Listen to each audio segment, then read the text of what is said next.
الحمد للہ الذی تجلی للقلوب بالعظمت والجلال واحتجب عن الابصار بالعزت والکمال والصلاة والسلام علی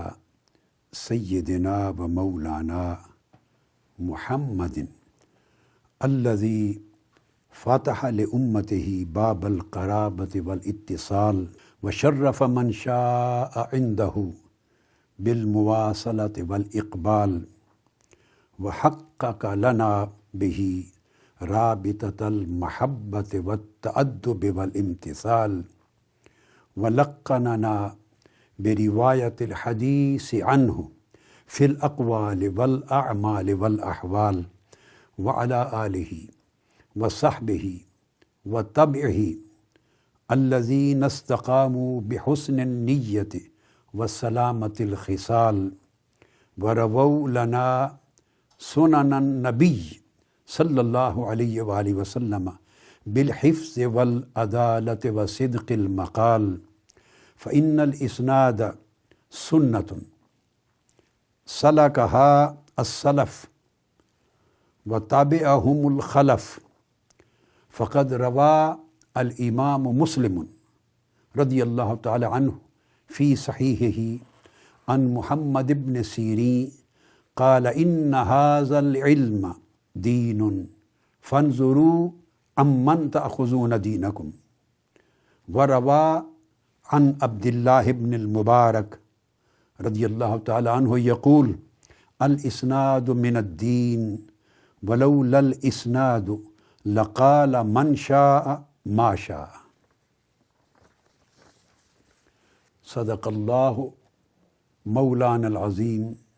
وصدق سیدنا رسولہ النبی الامین صلی اللہ تعالی علیہ وعلی آلہ وصحبہ اجمعین اما بعد معزز حاضرین اور سامعین، مکرم علماء، اساتذہ، طلباء اور طالبات اور جملہ خواتین و حضرات، الحمدللہ تعالی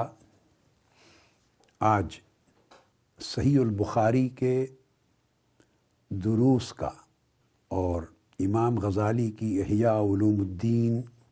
سے اقتباسات سمیت حلقات علم و ادب و تربیت کا 40واں دن ہے،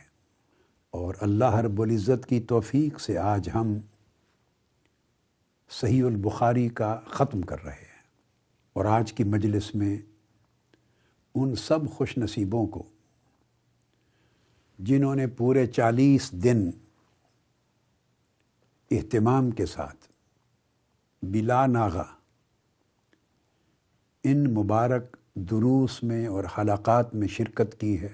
صحیح بخاری کے اسباق کا توضیحات اور تعلیقات سمیت سماع کیا ہے، اور امام غزالی کی احیاء علوم الدین اور دیگر ائمہ کی کتب اور مصنفات میں سے اقتباسات کا اور بعض ضروری موضوعات کا بھی سماع کیا ہے۔ انہیں اجازت دی جائے گی متصل سند کے ساتھ، اور میں آپ کو اللہ رب العزت کی بارگاہ سے آج کے دن 40 روزہ صحبت اور تعلیم و تربیت کے نتیجے میں ملنے والی اس نعمت عظمیٰ پہ مبارکباد دیتا ہوں۔ اللہ رب العزت اس نعمت کو اور اس نعمت کی برکت کو ہم سب کی زندگیوں میں محفوظ فرمائے، اور اس کے انوار و تجلیات اور برکات و ثمرات سے ہمیشہ ہمیں ظاہری طور پہ بھی اور باطنی طور پہ بھی مالا مال فرمائے۔ یہ ایک نعمت ہے جو علم، عمل اور ادب کی تربیت کے اعتبار سے آپ سب کو اللہ نے عطا کی۔ آپ کے لیے آسان ہے، اللہ نہ چاہے اس کو ضائع کرنا بھی آسان ہے، اور اس کو محفوظ کرنا بھی آسان ہے، دونوں راستے کھلے ہیں۔ سو میں آج کی اس آخری نشست میں جو ختم صحیح البخاری کی نشست ہے، اس میں 3 احادیث اختتامی مجلس کے لیے پڑھوں گا۔ پہلی حدیث جو صحیح بخاری کی کتاب الذبائح والصید والتسمیۃ علی الصید سے ہے اور باب المسک سے ہے، یعنی صحیح بخاری کے باب نمبر 31 سے۔ یہ پہلی حدیث نصیحت کے لیے، تاکہ آخری مجلس میں جب حلقات علم و ادب و تربیت کا یہ سلسلہ ختم ہو رہا ہے، آپ کو ایک ایسی نصیحت دے کے روانہ کروں جو علم کا بھی خلاصہ ہے اور ادب و تربیت کا بھی خلاصہ ہے، اور میری پوری زندگی کے مطالعہ اور تجربہ کا نچوڑ بھی، اور سلف صالحین سے لے کر متاخرین تک سب اہل اللہ کی مرکزی توجہ اس نصیحت پہ رہی ہے، اور ہر ایک نے ہر زمانہ میں اس نصیحت پہ ہمیشہ ارتکاز کیا ہے، بڑی اہمیت دی۔ دوسری حدیث تعلیم اور تلقین کے لیے پڑھوں گا انشاءاللہ تعالی، اور تیسری صحیح بخاری کی آخری حدیث ہے، حدیث تسبیح، وہ ختم بخاری کے لیے پڑھوں گا، اور اس کے بعد کچھ ضروری امور اور معلومات صحیح بخاری کے حوالے سے آپ تک پہنچاؤں گا۔ امام بخاری بیان فرماتے ہیں، قال الامام البخاری رضی اللہ تعالی عنہ حدثنا محمد بن العلاء حدثنا ابو اسامہ عن برید عن ابی بردہ عن ابی موسیٰ رضی اللہ تعالی عنہ عن النبی صلی اللہ تعالی علیہ وآلہ وسلم قال مثل الجلیس الصالح والسوء کحامل المسک ونافخ الکیر، فحامل المسک اما ان یحذیک و اما ان تبتاع منہ و اما ان تجد منہ ریحا طیبہ، ونافخ الکیر اما ان یحرق ثیابک و اما ان تجد ریحا خبیثہ۔ اس حدیث کو امام بخاری نے اس سے قبل بھی روایت فرمایا ہے۔ امام بخاری نے حضور نبی اکرم صلی اللہ تعالی علیہ وآلہ وسلم کی اس نصیحت کو روایت کیا ہے اپنی صحیح میں، اور نصیحت کیا ہے؟ وہ ہے صحبت سے متعلق۔ نعمت ملتی بھی صحبت سے ہے، نعمت زائل بھی صحبت سے ہوتی ہے، نعمت محفوظ بھی صحبت کے ذریعے ہوتی ہے، اور بندہ ملی ہوئی نعمت سے محروم بھی صحبت کے ذریعے ہوتا ہے۔ تو دو طرح کی صحبت ہے۔ ہماری زندگی میں اس کی اہمیت جتنی زیادہ ہے، ہم نے اتنا ہی اس کو فراموش کر دیا۔ حضور نبی اکرم صلی اللہ تعالی علیہ وآلہ وسلم نے فرمایا، اچھی صحبت اور بری صحبت کی مثال یہ ہے، یعنی آپ کا اچھا جلیس اور آپ کا نقصان پہنچانے والا برا جلیس، ہم نشین دوست، اس کی مثال عطار اور لوہار کسی ہے۔ عطار جس کی عطر کی دکان ہے، اور لوہار جس کی بٹی کی دکان ہے، جہاں وہ آگ جلاتا ہے اور لوہے کو ڈالتا ہے۔ آقا علیہ الصلوۃ والسلام نے فرمایا، سو جو عطار کی دکان ہے، اس عطار کی مثال اس طرح ہے کہ اگر آپ اس کی دکان پر جائیں، یا تو آپ کو وہ کچھ تھوڑا سا عطیہ دے دے گا، بھئی یہ عطر ہے لگا کے دیکھ لو، سو تھوڑا سا عطیہ تحفہ میں دے دے گا۔ اگر نہیں دیتا تو دوسری صورت یہ ہے کہ آپ کچھ نہ کچھ اس سے خرید لیں گے۔ تیسری صورت یہ ہے کہ آپ کو عطیہ بھی نہ دے، آپ خریدیں بھی نہیں، تو اور کچھ نہیں، جب عطار کی دکان میں آپ کچھ دیر رہے تو اس کی جو اچھی خوشگوار خوشبو ہے وہ تو آپ کو مل ہی جائے گی، خوشبو سے محروم نہیں ہوں گے۔ اسی طرح حضور علیہ السلام نے فرمایا، بٹی جلانے والے لوہار کی مثال یہ ہے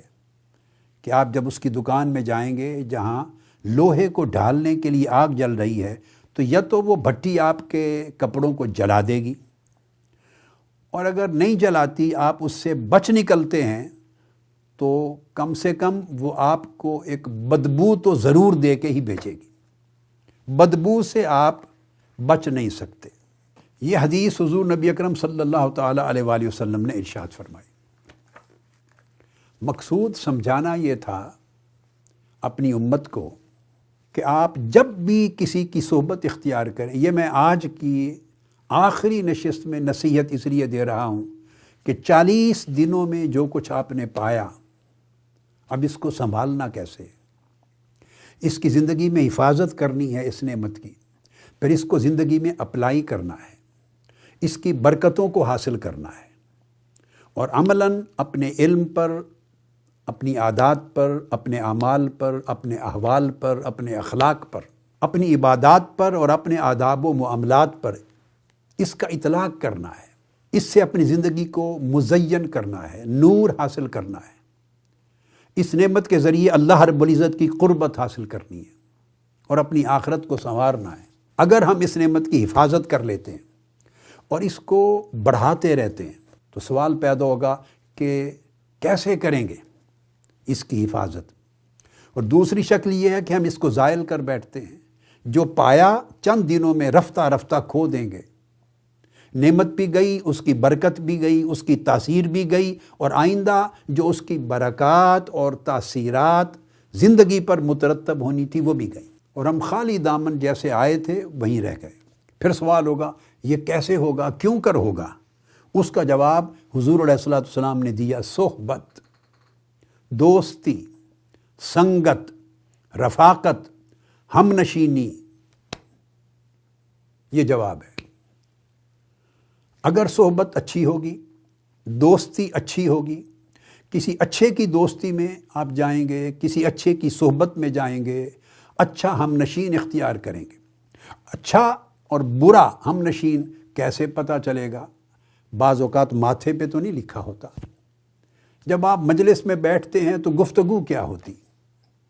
کس موضوع پر مکالمہ ہوتا ہے، کس موضوع پر آپ کی بات چیت ہوتی ہے، وہ جو گفتگو ہے، وہ کلام یا کیسے اعمال صادر ہوتے ہیں، کیا کچھ کرتے ہیں صحبت میں یا کچھ کہا جاتا ہے یا کچھ کیا جاتا ہے، وہ کہنے اور کرنے کے جو صحبت میں اثرات ہیں، جب وہ بار بار ہوگی صحبت اور مجلس اور رفاقت اور قربت، اور وہ کلمات یا اس طرح کے کلمات بار بار آپ کے کانوں میں پڑتے رہیں گے، اور وہ مہینوں سالوں تک پڑتے رہیں گے، اور بار بار وہ عمل ہوتے رہیں گے، اور مہینے سالوں تک ان کا تسلسل جاری رہے گا، مہینوں تک، سالوں تک، بار بار مختلف چیزوں کی ترجیحات، کسی چیز کی رغبت، کسی چیز سے نفرت، کسی چیز کے لیے پسندیدگی کا اظہار، کسی چیز کے لیے ناپسندیدگی کا اظہار، جب یہ تسلسل سے ایک مجلس، صحبت اور سنگت میں جاری رہے گا، آپ کی آنکھیں، آپ کے کان، آپ کی گفتگو، جسم، روح، طبیعت اس سے مانوس ہوتی رہے گی، رفتہ رفتہ وہ آپ کو بدلتی چلی جائے گی۔ وہ آپ کے اندر خیر کا اضافہ بھی کر سکتی ہے، آپ کے اندر شر کا اضافہ بھی کر سکتی ہے۔ آقا علیہ الصلوۃ والسلام نے اس کی مثال دی اور فرمایا کہ اچھی صحبت ایسے ہے جیسے آپ عطار کی دکان پہ چلے جائیں، کچھ نہ لیں تو خوشبو تو مل ہی جاتی ہے۔ ایک نیک اور صالح شخص کی صحبت میں جب بیٹھیں گے، اللہ والے کی صحبت میں بیٹھیں گے، تو اللہ کی بات سنیں گے، وہاں اللہ کے رسول کی بات ہوگی صلی اللہ علیہ وسلم، اولیاء و صالحین کی بات ہوگی، کتاب و سنت کی بات ہوگی، علم اور ادب کی بات ہوگی، اخلاق و تربیت کی بات ہوگی۔ اس سے کیا ہوگا؟ جیسے حضور علیہ الصلوۃ والسلام نے فرمایا صحابہ کرام کے پوچھنے پر، یا رسول اللہ اچھے جلیس کون ہیں، کن کی صحبت میں بیٹھیں، کن کو دوست بنائیں، کن کی مجلس اختیار کریں، کن کے ساتھ ہم نشین بنیں؟ آقا علیہ السلام نے فرمایا اچھے لوگ، اچھے ہم نشین وہ ہیں کہ جنہیں دیکھو تو اللہ یاد آ جائے، تو یا وہ آپ کو اللہ کی یاد دلاتے ہیں، یا ان کے عمل کے ذریعے آپ کی رغبت آخرت کی طرف بڑھتی ہے،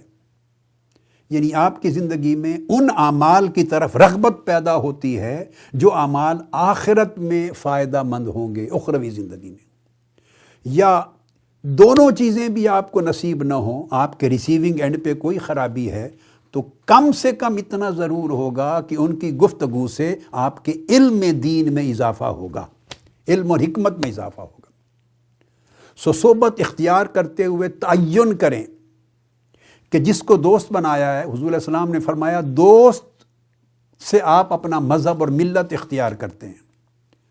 دوست کی صحبت کا رنگ چڑھتا ہے۔ صحبت کے ذریعے جو خیالات ملتے ہیں وہ آپ کے حالات کو بدلتے ہیں، آپ کے رجحانات کو بدلتے ہیں، آپ کے میلانات کو بدلتے ہیں۔ جب بھی صحبت، دوستی، سنگت اختیار کریں تو دیکھیں کہ کیا اس کے ساتھ بیٹھنے سے، اور مسلسل ہفتے میں 1-2 بار بیٹھتے ہیں، مہینوں میں بیٹھتے ہیں، تسلسل سے بیٹھتے ہیں، کیا اس کے ذریعے مجھے اللہ کی یاد آتی ہے؟ کیا اس کے ذریعے میری زندگی میں ان اعمال کی رغبت اور چاہت بڑھتی ہے جو اعمال میری آخرت کو اچھا کر دیں گے یا نہیں؟ آپ کو کیٹیگوریکلی جواب مل جائے گا۔ یا کم سے کم ان کے ذریعے دین کا علم اور معرفت اس میں اضافہ ہوتا ہے۔ اگر ان 3 میں سے کوئی ایک فائدہ بھی نہ ہو تو اس دوستی کو کبھی اختیار نہ کریں، کر رکھا ہے تو ترک کر دیں۔ وہ دوستی بے فائدہ ہے، وہ سنگت بے فائدہ ہے، وہ صحبت بے فائدہ ہے، وہ ہم نشینی بے فائدہ ہے۔ اب ہے اس کے برعکس، اگر بری صحبت ہوگی تو آقا علیہ السلام نے فرمایا یا تو آپ کے کپڑوں کو، آپ کے دین کے لباس کو، آپ کی روحانیت کے لباس کو، آپ کے اخلاق کے کپڑوں کو، آپ کی اچھی سوچ کے کپڑوں کو، سوچ کے لباس، ان کو جلا دے گی۔ یعنی آپ کی سوچ بدل جائے گی، آپ کا عمل بدل جائے گا، آپ کے اندر طاعت اور عبادت کی رغبت کم ہو جائے گی، آخرت کے بارے میں بے فکر ہو جائیں گے، اللہ کی یاد کم ہو جائے گی۔ تو آپ دیکھیں کہ کیا مسلسل اس مجلس سے میرے اندر طاعت بڑھ رہی ہے، اللہ کی عبادت کا ذوق بڑھ رہا ہے، علم اور معرفت میں اضافہ ہو رہا ہے، یا غفلت پیدا ہو رہی ہے؟ اور پھر فرمایا اگر نہ ہو، کپڑے نہ جلیں تو بدبو تو لے ہی جاؤ گے، تو بدبو کم سے کم بدگمانی۔ بری صحبت آپ کی سوچ میں منفی انداز ڈال دیتی ہے، بدگمانی، سوء ظن پیدا کر دیتی، سوء ظن پیدا کر دیتی، جہاں سے خیر ملنا ہے اس سے دور کر دیتی ہے، خیر سے محروم کر دیتی ہے، فیض سے محروم کر دیتی ہے، خیر کے ملنے کا دروازہ بند کر دیتی، رفتہ رفتہ آپ کو احساس بھی نہیں ہوتا۔ اور پھر اولیاء کرام نے کہا کہ ابرار کے بارے میں بدگمانی پیدا کرتی ہے اشرار کی صحبت، اشرار کی صحبت سے آپ کو ابرار کی بدگمانی ملے گی، بری صحبت سے اچھی صحبت کی نعمت سے محرومی ملے گی، آپ کو اچھی صحبتوں کی برکات سے رفتہ رفتہ وہ صحبت دور کرتی، آپ کے دھیان کی ترجیحات بدل جاتی ہیں۔ اہل دین کی صحبت ہوگی تو دین زیادہ پختہ ہوگا، اس کی محبت پختہ ہوگی۔ دنیا پرستوں کی صحبت اور دوستی میں جتنا زیادہ بیٹھیں گے، رفتہ رفتہ دنیا کی اہمیت، دنیا کی رغبت، دنیا کی چاہت بڑھتی جائے گی آپ کے اندر، اور جیسے جیسے دنیا کی چاہت بڑھے گی دین اور آخرت سے دور ہوتے چلے جائیں گے۔ قرآن مجید میں ارشاد فرمایا گیا سورہ زخرف میں آیت نمبر 67، الاخلاء یومئذ بعضهم لبعض عدو الا المتقین۔ کوئی دنیا کا دوست، کوئی ہم نشین، کوئی ہم مجلس قیامت کے دن کام نہیں آئے گا، سب دشمن ہو جائیں گے سوائے متقین کے۔ تو صاحبو، میں 40 دن کے اس تعلق کو اب صحبت سے تعبیر کرتے ہوئے کہہ رہا ہوں، آپ کو اس لقب سے پکار رہا ہوں، صاحبو، جس صحبت نے قیامت کے دن کام نہیں آنا بلکہ عداوت میں بدل جانا ہے، اس صحبت کو دنیا میں اختیار نہ کرو۔ ہاں، آپ کہیں گے کہ ہمارے 100 کام کاج ہوتے ہیں، ہمیں ملنا پڑتا ہے، اس کو صحبت نہیں کہتے۔ وہ ملیں، اپنے کام سے غرض رکھیں، جو جاب ہے، جو بزنس ہے، آفس کا ورک ہے، کاروبار کا، تجارت کا معاملہ ہے، ٹو دی پوائنٹ بات کریں، بیٹھیں، چائے کا کپ پئیں، پلائیں اور فال۔ اس سے ہٹ کر اس سے کوئی گفتگو نہ کریں، ایسی گفتگو جس سے رجحانات ڈسکس ہوں، جس سے خیالات ڈسکس ہوں، جس سے تبادلہ خیال ہو۔ خدا جانے اس کے اندر اب کیا کیا کیفیت ہے، دنیا کی ترجیح کتنی ہے، آخرت کی ترجیح کتنی ہے، کتنی بدگمانی اور سوء ظن ہے، اس کے اندر کتنا ٹربل ہے، اس کے اندر کتنا غیظ ہے، نفرت ہے خیر سے، بلائی سے۔ آپ کے اندر کتنی خیر ہے، وہ آپ کی خیر کو کتنا کم کر دے گا، شر کا حصہ کتنا بڑھا دے گا، باقی چیزیں ڈسکس نہ کریں۔ وہ گفتگو کرنی ہے تو اہل خیر کو دیکھو، جہاں آپ کی مماثلت ہے، دین میں ایک ہیں، حسن ظن میں ایک ہیں، نیک عمل اور طاعت میں ایک ہیں، جہاں منفی بات نہیں، غیبت نہیں ہے، چغلی نہیں ہے، کسی کی پشت پیچھے اس کی تنقیص نہیں ہے، جہاں ظاہراً و باطناً خیر کی بات ہوتی ہے، شکوہ نہیں، شکایت نہیں، تنقیص نہیں، تنقید نہیں، برائی نہیں، جہاں فقط بھلائی کی بات ہوتی ہے، دین کی بھلائی، آخرت کی بھلائی، علم کی بھلائی، اپنے مشن کی بھلائی، اپنی تحریک کی بھلائی، اپنی تنظیم کی بھلائی، اپنی اولاد کی بھلائی، اپنا جو وقت بچے تو سب سے بہتر ہے اپنی فیملی کو دے دو، بچوں کو دیں، ان سے محبت بھی کریں، ان کی تربیت بھی کریں، وقت ان کے ساتھ گزاریں، مگر ہر اس صحبت اور مجلس اور دوستی سے بچیں جو آپ کے اندر دین اور آخرت اور اللہ والوں کی قربت میں اضافہ نہیں کرتا، بلکہ آخرت کی رغبت میں بھی کمی کرتا ہے، دین کو بھی کمزور کرتا ہے، اللہ والوں سے بھی دور کرتا ہے۔ تو آقا علیہ السلام نے فرمایا صرف متقین کی دوستی اور سنگت اور صحبت کام آئے گی۔ پھر ایک بڑی عجیب نصیحت قرآن مجید نے کی ہے سورہ الفرقان آیت نمبر 27، 28 اور 29 میں۔ میں آیت نمبر 28 اور 29 پڑھ رہا ہوں۔ فرمایا قیامت کے دن کچھ لوگ پچھتائیں گے، کہیں گے یا ویلتا لیتنی لم اتخذ فلانا خلیلا۔ جب وہ حال دیکھیں گے قیامت کے دن کہ صحبتوں کے کتنے اثرات ہیں، اچھی صحبت والے کتنے نفع پا گئے، اور برے دوستوں اور بری گفتگو سننے اور کرنے والوں، آپ اپنے کان کو اجازت دیتے ہیں، آپ نہیں کر رہے برائی، دوسرے برائی کر رہا ہے وہ سن رہے ہیں، اس کی غیبت کی ہوئی سن رہے ہیں، اس کی ہوئی چغلی سن رہے ہیں، اس کا سوء ظن سن رہے ہیں، اور آپ اوور کانفیڈنس میں مارے جاتے ہیں، سمجھتے ہیں مجھ پر اثر نہیں ہوگا۔ کوئی شخص کائنات میں نہیں ہے جس پر اثر نہ ہو صحبت کا،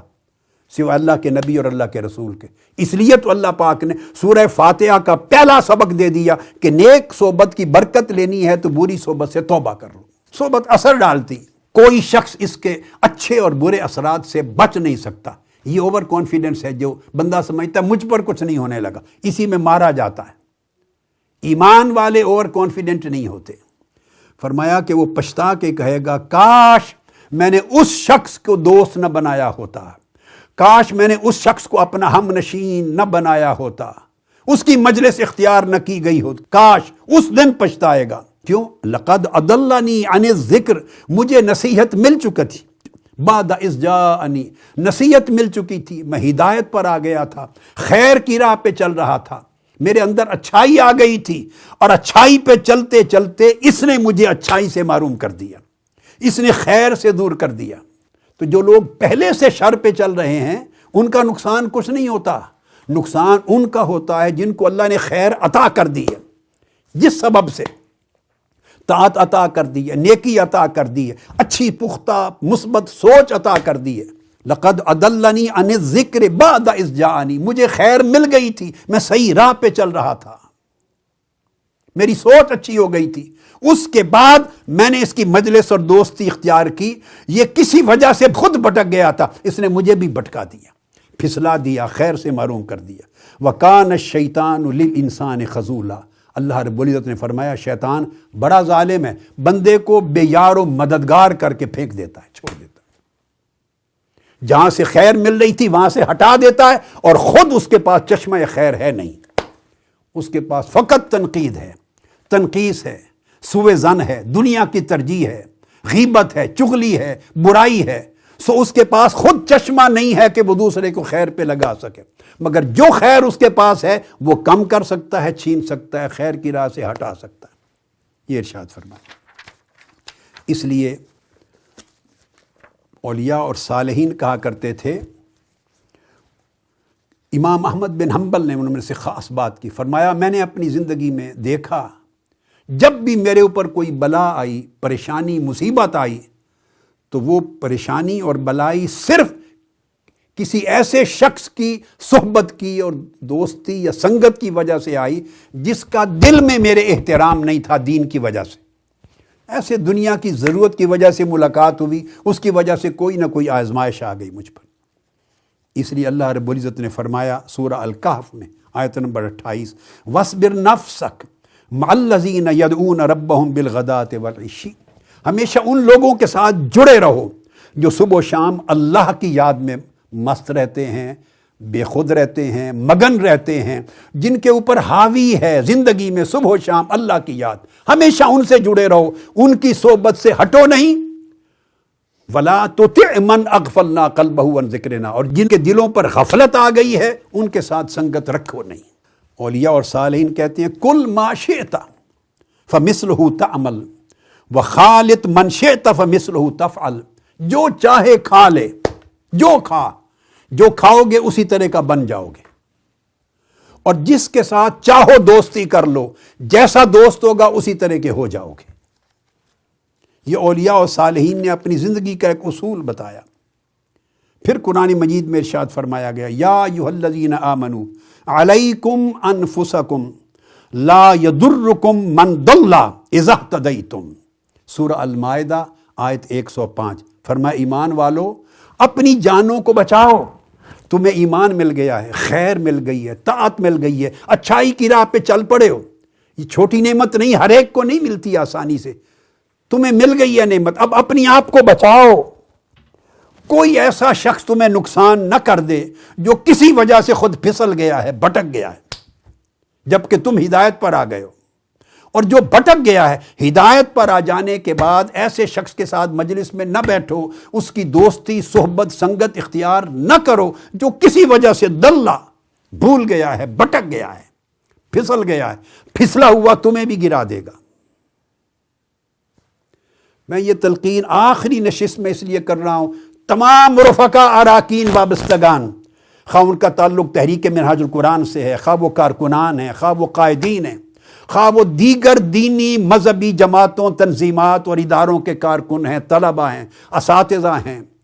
دین کی دعوت تبلیغ کا کام کرنے والے ہیں، خیر پہنچانے والے ہیں، یا اور سیاسی سماجی کارکنان کی اور ہماری سوسائٹی کے دیگر افراد ہیں، فیملیز ہیں، ساروں کے لیے نصیحت کر رہا ہوں، ہر شخص اپنے حالات کے مطابق توجہ کرے، اپنی زندگی پر فوکس کرے، جس کو جتنی خیر جہاں سے ملی ہے اس کو محفوظ کرے، اور کسی ایسے سے دوستی نہ رکھے۔ دوستی فارغ وقت میں گھنٹوں آپ بیٹھتے ہیں، گپ شپ لگاتے ہیں، یہ میں گپ شپ لگا رہا ہوں، آپ کو نہیں پتا وہ جو گپ شپ ہے وہ آپ کے اعمال اور احوال کا سانچہ بنا رہی ہے، رفتہ رفتہ آپ کی زندگی پر، ترجیحات پر، میلانات پر، رجحانات پر، آپ کی پوری شخصیت پہ اثر انداز ہو رہی ہے۔ آپ کو نہیں معلوم کہ رفتہ رفتہ کس قدر خیر کم ہو رہی ہے آپ کے اندر، اور رفتہ رفتہ لاشعوری طور پہ کتنا شر بڑھتا جا رہا ہے، کتنا حسن ظن، اچھی سوچ، پازیٹیو تھنکنگ کم ہوتی جا رہی ہے، اور کتنی نیگیٹو تھنکنگ، منفی سوء ظن بڑھتا جا رہا ہے۔ اب خیر کے چشمے کی طرف کتنا قریب ہو رہے ہیں، کتنا دور رہے ہیں، یہ پتہ نہیں چلتا آپ کو، اور جب چلتا ہے پتہ تو آپ بدل چکے ہوتے ہیں، آپ کی سوچ کا پیمانہ بھی بدل چکا ہوتا ہے۔ اس وقت آپ اندھیری رات میں ہوتے ہیں مگر آپ کو نظر نہیں آتا، پتہ نہیں چلتا کہ میں اندھیرے میں آ گیا ہوں، آپ سمجھتے ہیں کہ اب مجھے صحیح سمجھ میں آئی ہے، جبکہ اب آپ بھٹک گئے ہیں۔ قرآن مجید نے یہی کہا بار بار کہ تمہیں ہدایت مل چکی تھی تو بعد میں پھسل جاتا ہے بندہ۔ تو فرمایا سورہ المائدہ کی بات، اور پھر سورہ النجم کی آیت نمبر 29 میں فرمایا فَأَعْرِضْ عَمَّنْ تَوَلَّىٰ عَنْ ذِكْرِنَا وَلَمْ يُرِدْ إِلَّا الْحَيَاةَ الدُّنْيَا، اے بندے جو شخص ہماری یاد سے کسی وجہ سے ہٹ گیا ہے، ہماری یاد سے پھر گیا ہے، پھسل گیا ہے، اس سے اپنے آپ کو بچا، اس کی صحبت، سنگت اور دوستی میں نہ بیٹھ، کیونکہ اس کے ہاں اب دنیاوی حیات کی ترجیح ہو گئی ہے، وہ دنیاوی زندگی کو ترجیح دیتا ہے، اس کا ارادے کا رخ اور ہو گیا ہے۔ تمہارے ارادے کا رخ آخرت تھا، ہمارا ذکر تھا، اب اس کے ارادے کا رخ وہاں سے ہٹ گیا ہے۔ لہٰذا کسی بھی صحبت اور سنگت کو اختیار کرنے سے قبل اس کا جائزہ لیں۔ اولیاء اور صالحین کہتے تھے کہ اللہ والوں کی جو صحبت اور سنگت ہے کم سے کم ہر شخص کو اپنے نصیب کے مطابق 3 چیزیں دیتی ہیں، یا اس سے علم میں اضافہ ہوتا ہے، یا قلب کی صفائی میں اضافہ ہوتا ہے، یا دونوں چیزیں نہ ملیں تو کم سے کم سوء ظن، نیگیٹو تھنکنگ سے آدمی بچتا ہے۔ سوء ظن خود بہت بڑا گناہ ہے، اور اگر بری صحبت ہو اور بری باتیں، جس صحبت میں بری باتیں سنتے رہیں، تنقید، غیبت، چغلی، بدگمانی کو سنتے رہیں، اس عمل سے وہ صحبت بری بنتی ہے۔ اس سے اور کچھ نہ ہو تو کم سے کم یہ ضرور ہوتا ہے کہ اس بندے کو وسوسہ پیدا ہوتا ملتے ہیں، وساوس، سوء ظن، نیگیٹو تھنکنگ ہو جاتی ہے، اور خیر کے بارے میں اس کا ذہن تنقیدی بن جاتا ہے، ایمان بالغیب کمزور ہوتا چلا جاتا ہے، اور شیطانی نقد بڑھتی چلی جاتی۔ صالحین اللہ والوں نے یہ بھی کہا کہ جس شخص نے فلاح پائی اس نے فلاح یافتہ لوگوں کی دوستی سے ہی فلاح پائی، اور جو شخص ہلاک ہوا وہ ہلاک ہونے والوں کی دوستی کے ذریعے ہی ہلاک ہوا۔ خیر بھی ساری دوستی اور صحبت کے راستے سے آتی ہے، اور ہلاکت بھی دوستی اور صحبت کے راستے سے آتی۔ اس لیے اولیاء کرام اور صالحین نے یہ بھی کہا کہ یہ جو جہاں برائی ہوتی ہے وہ اچھائی کے مراکز کے بارے میں سوء ظن پیدا کر کے آپ کو محروم کر دیتی۔ ہر مومن کے اندر جو اللہ پاک نے ایک نور کی ایک لکیر رکھی ہے، دھاگے کی طرح نور کی ایک لکیر ہے، ہر مومن کو اللہ نے دی ہے۔ اور یاد رکھ لیں کہ ہم سب بشر ہیں، انسان ہیں، اور بشریت تشکیل پاتی ہے 3 چیزوں کے مجموعے سے۔ ہم 3 چیزوں کی صلاحیتوں اور خاصیتوں کا مرقع ہے، مجموعہ ہے۔ ایک ملکوتیت یعنی فرشتوں کے احوال اور صفات، ایک حیوانیت، حیوانوں کے احوال اور صفات، اور ایک شیطانیت، شیاطین کے احوال و صفات۔ 3 چیزوں کو یکجا کر کے بشریت بنی ہے۔ بشریت میں انسان کے پیکر میں صفات اور خصلتوں کے اعتبار سے ملکوتی صفات بھی ہیں، حیوانی بھی ہیں، شیطانی بھی ہیں۔ اب جیسے جیسے آپ جس کی صحبت میں بیٹھتے ہیں، جس طرح کے ماحول کو اختیار کرتے ہیں، جیسی دوستی کے اثرات لیتے ہیں، اسی طرح کا ملکہ قوی ہونے لگ جاتا ہے۔ ملکوتی صفت لوگوں کی ہمیشہ دوستی صحبت رکھیں گے تو ملکوتیت کی صفت مضبوط ہوتی چلی جائے گی، حیوانیت اور شیطانیت کمزور ہوتی چلی جائیں گی یا کنٹرول میں رہیں گی۔ حیوانی صفت، اب صفت کوئی شکل سب کی ایک ہوتی ہے،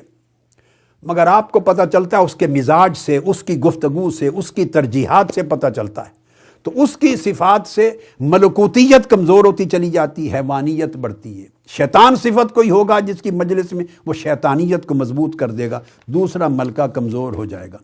تو تسلسل کے ساتھ دوستی اور صحبت وہ کسی ملکہ کو کمزور کرتی اور کسی کو طاقتور کرتی۔ تو یہ پہلی حدیث کی ذریعے نصیحت تھی۔ ہم ہمیشہ ایک خطرناک کھیل میں رہتے ہیں، اچھی صحبت بھی رکھتے ہیں اور ساتھ بری صحبت بھی رکھتے ہیں۔ ایسی صحبت میں بھی بیٹھتے ہیں جہاں سے خیر ملتی ہے، سننے کو، دیکھنے کو، کرنے کو،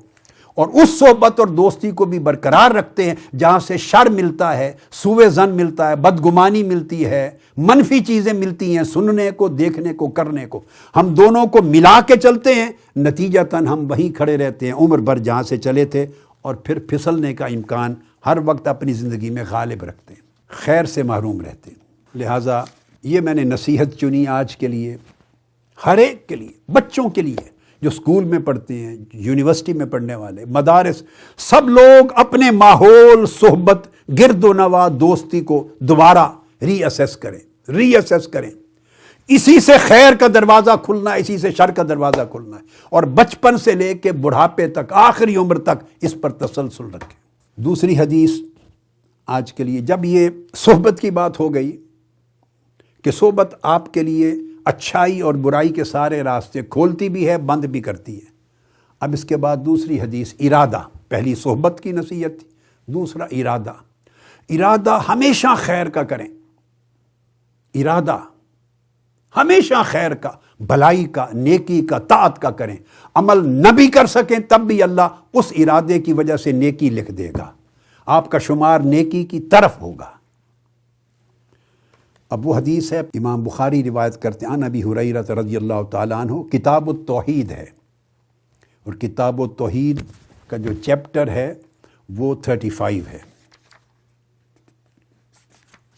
چیپٹر 35 ہے، جس کی یہ حدیث، اس کا عنوان ہے باب قول اللہ تعالیٰ یریدون ان یبدلوا کلام اللہ،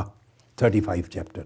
حضرت ابو ہریرہ رضی اللہ تعالیٰ عنہ نے فرمایا، ان رسول اللہ صلی اللہ علیہ وسلم قال، حضور علیہ الصلوۃ والسلام نے ارشاد فرمایا کہ اللہ تبارک و تعالیٰ ارشاد فرماتا ہے، اللہ پاک ارشاد فرماتا ہے، اذا اراد عبدی ان یعمل سیئۃ فلا تکتبوها علیہ حتی یعملها۔ جب میرا بندہ، اللہ پاک فرماتے ہیں، میرا کوئی بندہ جب کسی عمل کا ارادہ کرتا ہے، برائی کا، کسی برے عمل کا، گناہ کے کام کا ارادہ کرتا ہے،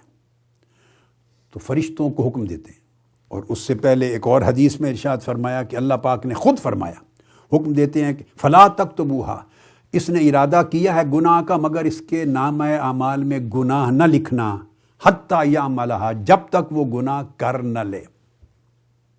دیکھو فرشتوں، شاید کسی وقت وہ گناہ سے رک جائے، کسی وقت گناہ سے رک جائے، نہ لکھو اس کے نامہ اعمال میں گناہ۔ فَإِنْ عَمَلَهَا فَاكْتُبُوهَا بِمِثْلِهَا، اگر وہ گناہ کر لے تو پھر جس قدر گناہ کیا ہے اس قدر اس کے نامہ اعمال میں لکھ دو، ایک گناہ کے بدلے ایک ہی گناہ لکھو۔ وَإِنْ تَرَكَهَا مِنْ أَجْلِ فَاكْتُبُوهَا لَهُ حَسَنَةً، پھر ارشاد فرمایا، ہاں اگر وہ ارادہ کر لینے کے بعد بھی وہ گناہ کرنے کا خیال چھوڑ دے اور گناہ نہ کرے، نیکی نہیں کی، صرف جس گناہ کا ارادہ کیا تھا اس گناہ کا ارادہ ترک کر دیا، فَاكْتُبُوهَا لَهُ حَسَنَةً، تو تب بھی اس کے نامہ اعمال میں نیکی لکھ دو، نیکی لکھ دو کہ اس نے گناہ کا ارادہ کر لینے کے بعد میرے خوف سے میری خاطر ترک کر دیا، گناہ کیا نہیں، رک گیا، تو گناہ کرنے سے رک جانا، اس پر بھی اس کے نامہ اعمال میں نیکی لکھ دو، حالانکہ اس نے نیکی ابھی کی نہیں ہے۔ اب یہی حدیث کتاب الرقاق میں آئی ہے، اور کتاب الرقاق کے لفظ یہ ہیں، کتاب الرقاق کے، فلم یعملہا کتبہ اللہ لہ عندہ حسنۃ کاملہ، اگر اس نے گناہ نہیں کیا، ارادہ کر کے ترک کر دیا، تو پھر اس کے نامہ اعمال میں کامل نیکی لکھ دو، مکمل۔ اور پھر ارشاد فرمایا، وَإِذَا أَرَادَ أَن يَعْمَلَ حَسَنَةً، اور جب کوئی نیک عمل کرنے کا ارادہ کرے، فَلَمْ يَعْمَلْهَا، مگر اس نے نیکی کی نہیں،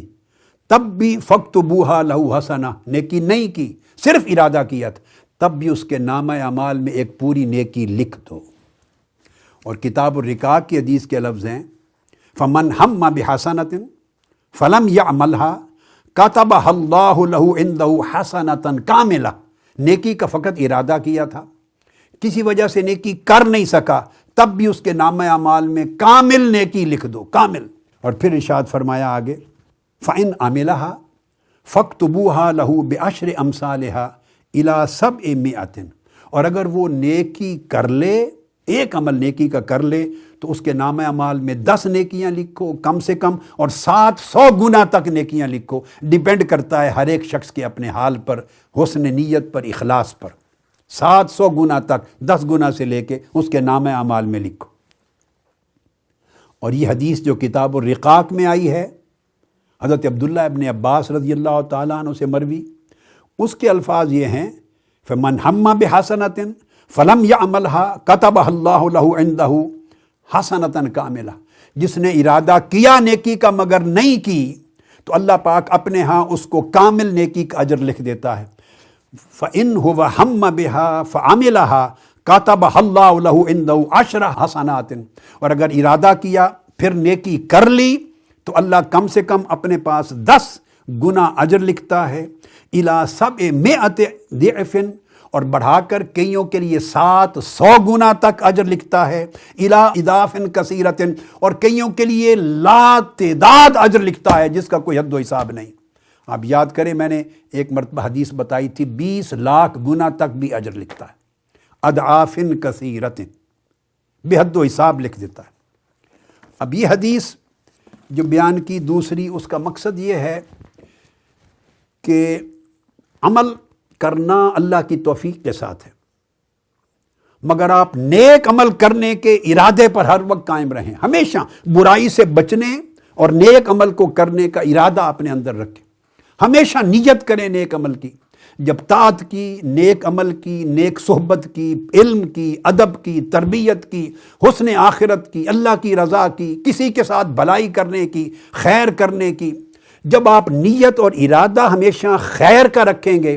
اگر کر لیں گے تو اللہ رب العزت 10 گنا سے لے کر 700 گنا اور ہزاروں لاکھوں گنوں تک اجر دے دے گا، اور اگر نہیں بھی کر پائیں گے تو تب بھی اللہ رب العزت اس محض ارادہ کرنے پر بھی آپ کے نامہ اعمال میں اجر لکھ دے گا نیکی کا۔ اور جب آدمی یہ عمل زندگی میں مضبوط کرتا ہے تو اس کو اللہ توفیق دیتا ہے کہ کبھی برائی کا ارادہ آ بھی جائے تو اللہ ارادہ آ جانے کے بعد بھی اسے برائی کرنے سے پہلے رک جانے کی توفیق دیتا ہے، اور برائی کرنے سے رکنے پر بھی اللہ اسے کامل نیکی کا اجر عطا کرتا ہے۔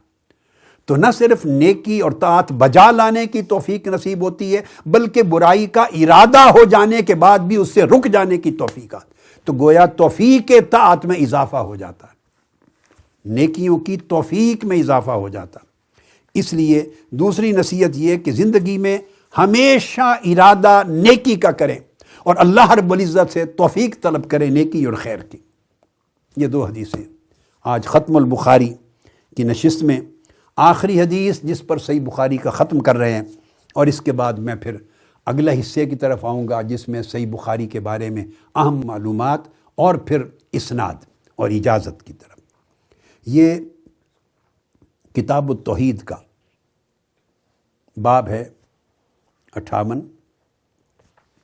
اس کے اندر حدیث لائے ہیں، کتاب التوحید کی حدیث ہے۔ اس کی حدیث یہ ہے، امام بخاری نے فرمایا حدثنی احمد بن اشکاب حدثنا محمد بن فضیل عن عمارة بن القعقاع عن ابی زرع عن ابی ہریرہ رضی اللہ تعالی عنہ قال قال النبی صلی اللہ علیہ وآلہ وسلم کلمتان حبیبتان الی الرحمن خفیفتان علی اللسان ثقیلتان فی المیزان سبحان اللہ وبحمدہ سبحان اللہ العظیم۔ اس حدیث سے قبل ترجمۃ الباب میں امام بخاری نے قرآن مجید کی ایک آیت بیان کی، وَنَضَعُ الْمَوَازِينَ الْقِسْطَ لِيَوْمِ الْقِيَامَةِ، کہ ہم قیامت کے دن انصاف کے ساتھ سب کے اعمال کو تولنے کے لیے ترازو لگائیں گے۔ قرآن مجید میں ارشاد فرمائے قیامت کے دن عدل و انصاف کے ترازو رکھ دیں گے، اور پوری آیت ہے وَنَضَعُ الْمَوَازِينَ الْقِسْطَ لِيَوْمِ الْقِيَامَةِ، ہم قیامت کے دن عدل اور انصاف کے ترازو رکھ دیں گے، فلا تظلم نفس شیئا، تاکہ کسی شخص اور کسی جان کے ساتھ کوئی ظلم نہیں ہوگا، ان کان مثقال حبۃ من خردل اتینا بہا، اگر کسی شخص نے ایک رائی کے دانے کے برابر بھی عمل کیا تھا تو ہم اس کو بھی حاضر کر دیں گے، وکفا بنا حاسبین، اور ہم حساب کرنے کو کافی ہیں۔ یہ سورہ الانبیاء کی آیت نمبر 47 ہے، جس کا حصہ امام بخاری نے ترجمۃ الباب میں نقل فرمایا، اور ارشاد فرمایا کہ قیامت کے دن ہر شخص کے ہر قسم کے اعمال کا وزن ہوگا، وَأَنَّ أَعْمَالَ بَنِي آدَمَ وَقَوْلَهُمْ يُوزَنُ، امام بخاری نے الفاظ وارد کیے ہیں کہ بنی آدم کے ہر شخص نسل بنی آدم میں اس کا ہر عمل بھی اور اس کا ہر قول بھی، ہر عمل جو اس نے اپنے جسم سے کیا ہوگا اور ہر قول جو اس نے اپنی زبان سے ادا کیا ہوگا اس کا وزن کیا جائے گا، کیونکہ زبان کا کلمہ بھی ایک عمل ہے، وہ زبان کا عمل، اس کا وزن کیا جائے گا۔ اس دن تمام اعمال ان کو جسم دے دیے جائیں گے، صورتیں دے دی جائیں گی، نیک اعمال خوبصورت صورت اختیار میں کر لیں گے، برے اعمال بری صورت اختیار کر لیں گے، اور ان کو رکھا جائے گا اور ان کو تولا جائے گا۔ قرآن مجید اسی مضمون کو بیان فرماتے، اسی مضمون کو قرآن مجید نے بیان فرمایا ہے، یہ سورہ المؤمنون میں، فمن ثقلت موازینہ فاولئک هم المفلحون، جب سارے اعمال دائیں پلڑے میں رکھ دیے جائیں گی، نیکیاں، نیک اعمال، اور سارے اعمال میں سے جو گناہ اور سیئات برائیاں ہوں گی وہ بائیں پلڑے میں رکھ دیے جائیں گے، لیفٹ سائیڈ میں۔ اگر نیکیوں کا پلڑا بھاری ہو گیا وہ شخص فلاح پا جائے گا، اگر برائیوں کا، گناہوں کا پلڑا بھاری ہو گیا تو وہ گھاٹے میں رہے گا۔ تو فرمایا فمن ثقلت موازینہ فاولئک هم المفلحون، وَمَنْ خَفَّتْ مَوَازِينُهُ فَأُولَٰئِكَ الَّذِينَ خَسِرُوا أَنفُسَهُم، ان کا ناقابل تلافی نقصان ہو جائے گا جن کا برائیوں کا پلڑا بھاری ہو گیا اور نیکیوں کا پلڑا ہلکا رہ گیا۔ اب یہی چیز قرآن مجید میں سورہ القاریہ میں بھی بیان فرمائی ہے۔ فَأَمَّا مَنْ ثَقُلَتْ مَوَازِينُهُ فَهُوَ فِي عِيشَةٍ رَاضِيَةٍ، وہ شخص جس کے اعمال کے پلڑے یعنی نیک اعمال کے پلڑے بھاری ہو جائیں گے، وہ خوشگوار عیش و عشرت میں ہوگا۔ وَأَمَّا مَنْ خَفَّتْ مَوَازِينُهُ فَأُمُّهُ هَاوِيَةٌ، اور جس شخص کے نیک اعمال کے پلڑے ہلکے ہو جائیں گے اور برے اعمال کے بھاری ہو جائیں گے، سو اس کا ٹھکانہ ہاویہ یعنی جہنم کا گڑھا بنا دیا جائے گا۔ اس مقام کو قرآن مجید کی ان آیات کو امام بخاری نے ترجمۃ الباب میں اصول بنا کر پھر آگے بتایا ہے کہ اعمال حسنہ بھی اور اعمال سیئہ بھی صورتوں کی شکل میں پلڑوں میں رکھ دیے جائیں گے۔ بعض ائمہ نے کہا جیسے امام قرطبی نے کہ اعمال کے صحائف تولے جائیں گے، مگر صحیح یہی ہے کہ اصل اعمال تولے جائیں گے۔ اس لیے آقا علیہ السلام نے فرمایا، ابو داؤد ترمذی میں اور صحیح ابن حبان میں ابو الدرداء سے مروی ہے کہ آقا علیہ السلام نے فرمایا قیامت کے دن جب میزان لگیں گے تو خلق حسن بھی رکھا جائے گا ایک طرف، اور وہ سب سے زیادہ بھاری ہوگا اعمال میں۔ تو تمام اعمال حسنات اور سیئات نیک اور اچھی اور بری صورتوں کی شکل میں رکھے جائیں گے اور تولے جائیں گے۔ اس کو قرآن مجید نے فرمایا وزنوا بالقسطاس المستقیم، وہ عدل اور انصاف کے ترازو ہوں گے، اور اللہ پاک عدل اور انصاف کرتا ہے اور عدل اور انصاف کرنے والوں سے محبت کرتا ہے۔ ان اللہ یحب المقسطین، اللہ کا اپنا لقب، اس کی صفت مقسط ہے۔ اب یہ فرما کے امام بخاری آگے وہ حدیث لے آئے ہیں جس کا میں نے ذکر کیا۔ حدیث میں ارشاد فرمایا، آقا علیہ الصلوۃ والسلام نے فرمایا کہ اللہ رب العزت کے ہاں دو کلمے ایسے ہیں جو اللہ کو بڑے محبوب ہیں،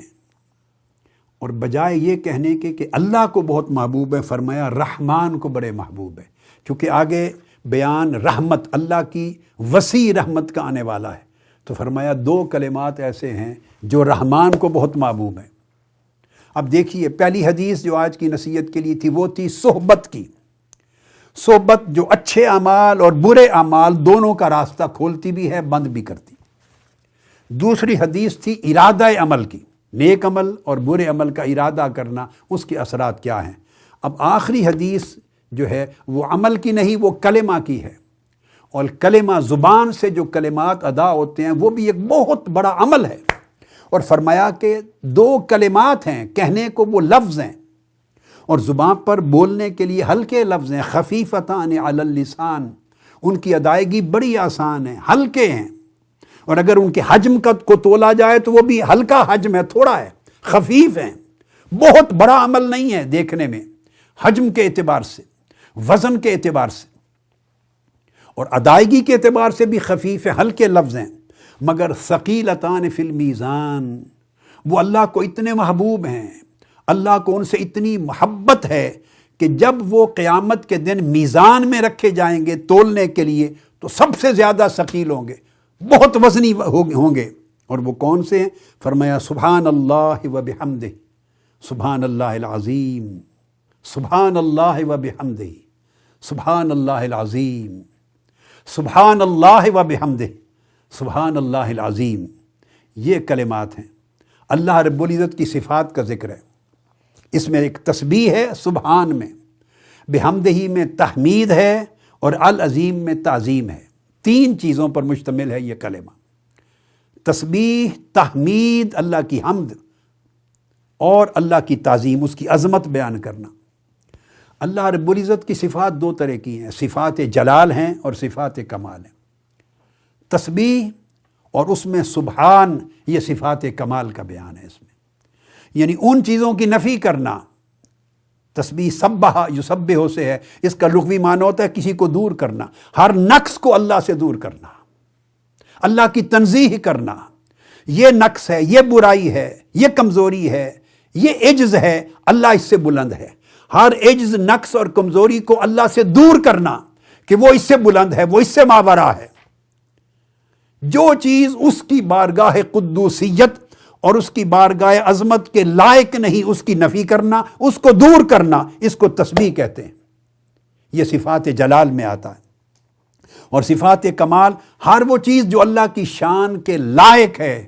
وہ اللہ کی ذات کے لیے، اس کی صفات کے لیے بیان کرنا۔ ہر وہ چیز، ہر وہ خوبی، ہر وہ حسن، ہر وہ کمال جو اللہ کی شان کے لائق ہے، جس سے وہ متصف ہے، جو اس کی بارگاہ کبریا کے لائق ہے، اس کو بیان کرنا حمد ہے۔ اور جو اس کی شان عظمت کے منافی ہے، اس کو دور کرنا، اس کی نفی کرنا، یہ اس کی تنزیہ ہے، اس کو تسبیح کہتے ہیں۔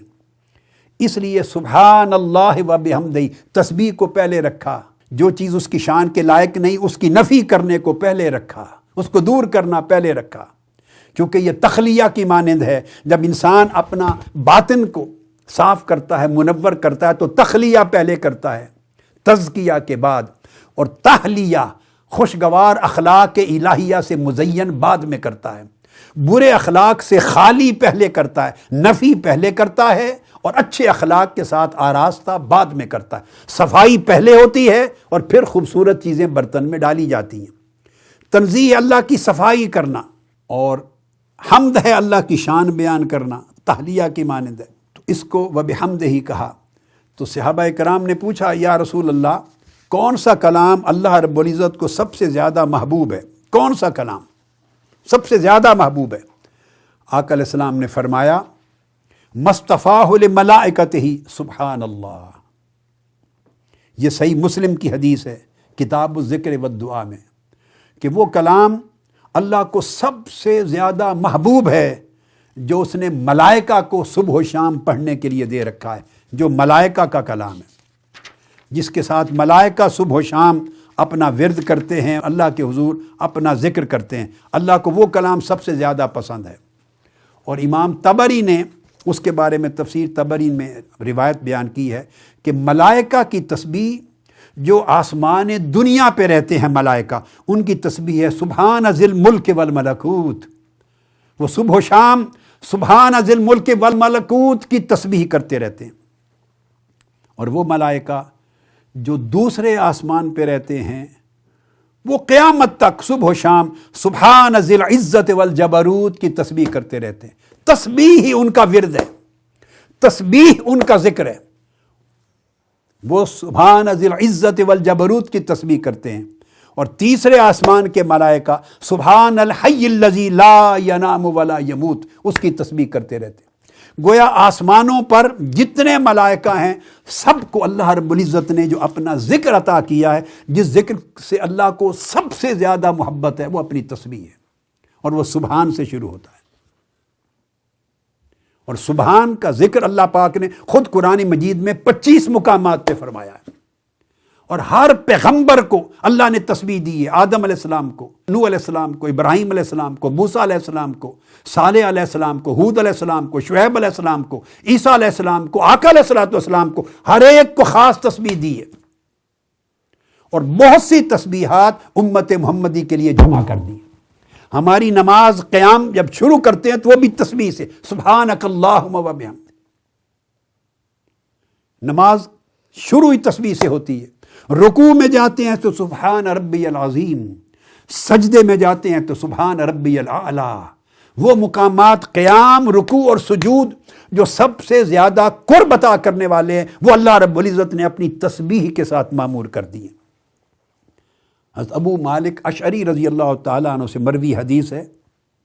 صحیح مسلم کتاب الطہارہ میں آئی ہے، الطہور شطر الایمان، کہ ظاہر و باطن کی طہارت ایمان کا ایک حصہ ہے،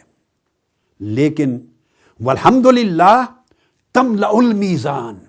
اگر اللہ کی حمد کرے سبحان اللہ و بحمدہ، اس سے پورا میزان جو لگایا جائے گا ترازو قیامت کے دن اعمال تولنے کے لیے، وہ بھر جاتا ہے۔ بندہ جتنا اللہ کی حمد کرے، وسبحان اللہ والحمدللہ تملأان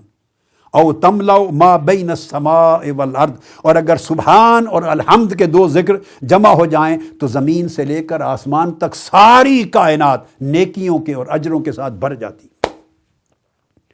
جو آدمی کثرت کے ساتھ اللہ کی تسبیح کرے اور حمد کرے، زمین سے آسمان تک ساری کائنات اللہ اتنا اجر عطا کرتا ہے کہ وہ اس کے فضا اجر سے بھر جاتی۔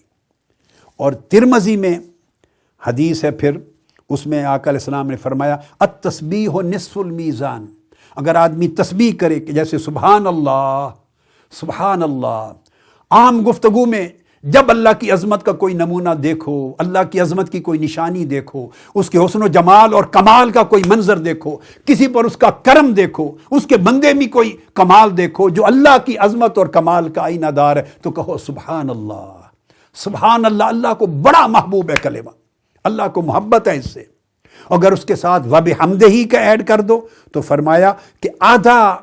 ترازو سبحان اللہ کہنے سے بھر جاتا ہے، والحمدللہ تملأہ، اور اگر ساتھ الحمدللہ ایڈ کر لیں تو سارا ترازو بھر جاتا ہے۔ گویا برائیوں پر یہ نیکیاں سبحان اللہ کی وبحمدہ کی چھا جاتی ہیں۔ والتکبیر یملأ ما بین السماء والارض، اور اس کے ساتھ اللہ اکبر کہہ دو، اللہ کی تکبیر کر دو تو زمین و آسمان کی ساری فضا اجر کے ساتھ بھر جاتی ہے۔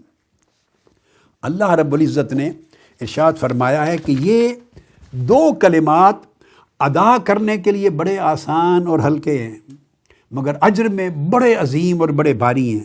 سبحان اللہ و بحمدہ سبحان اللہ العظیم۔ کوئی آدمی اگر کثرت سے ان دو کلمات کا ورد کرے اور اس کا معمول بنائے تو آقا علیہ السلام نے ایک حدیث پاک ہے، اس میں ارشاد فرمایا کہ اگر سمندر کی جھاگ کے برابر بھی اس کے گناہ تھے تو اس تسبیح سے اللہ ان کو معاف کر دیتا ہے۔ یہ بھی صحیح بخاری میں پیچھے امام بخاری اس حدیث کو بیان کر چکے ہیں۔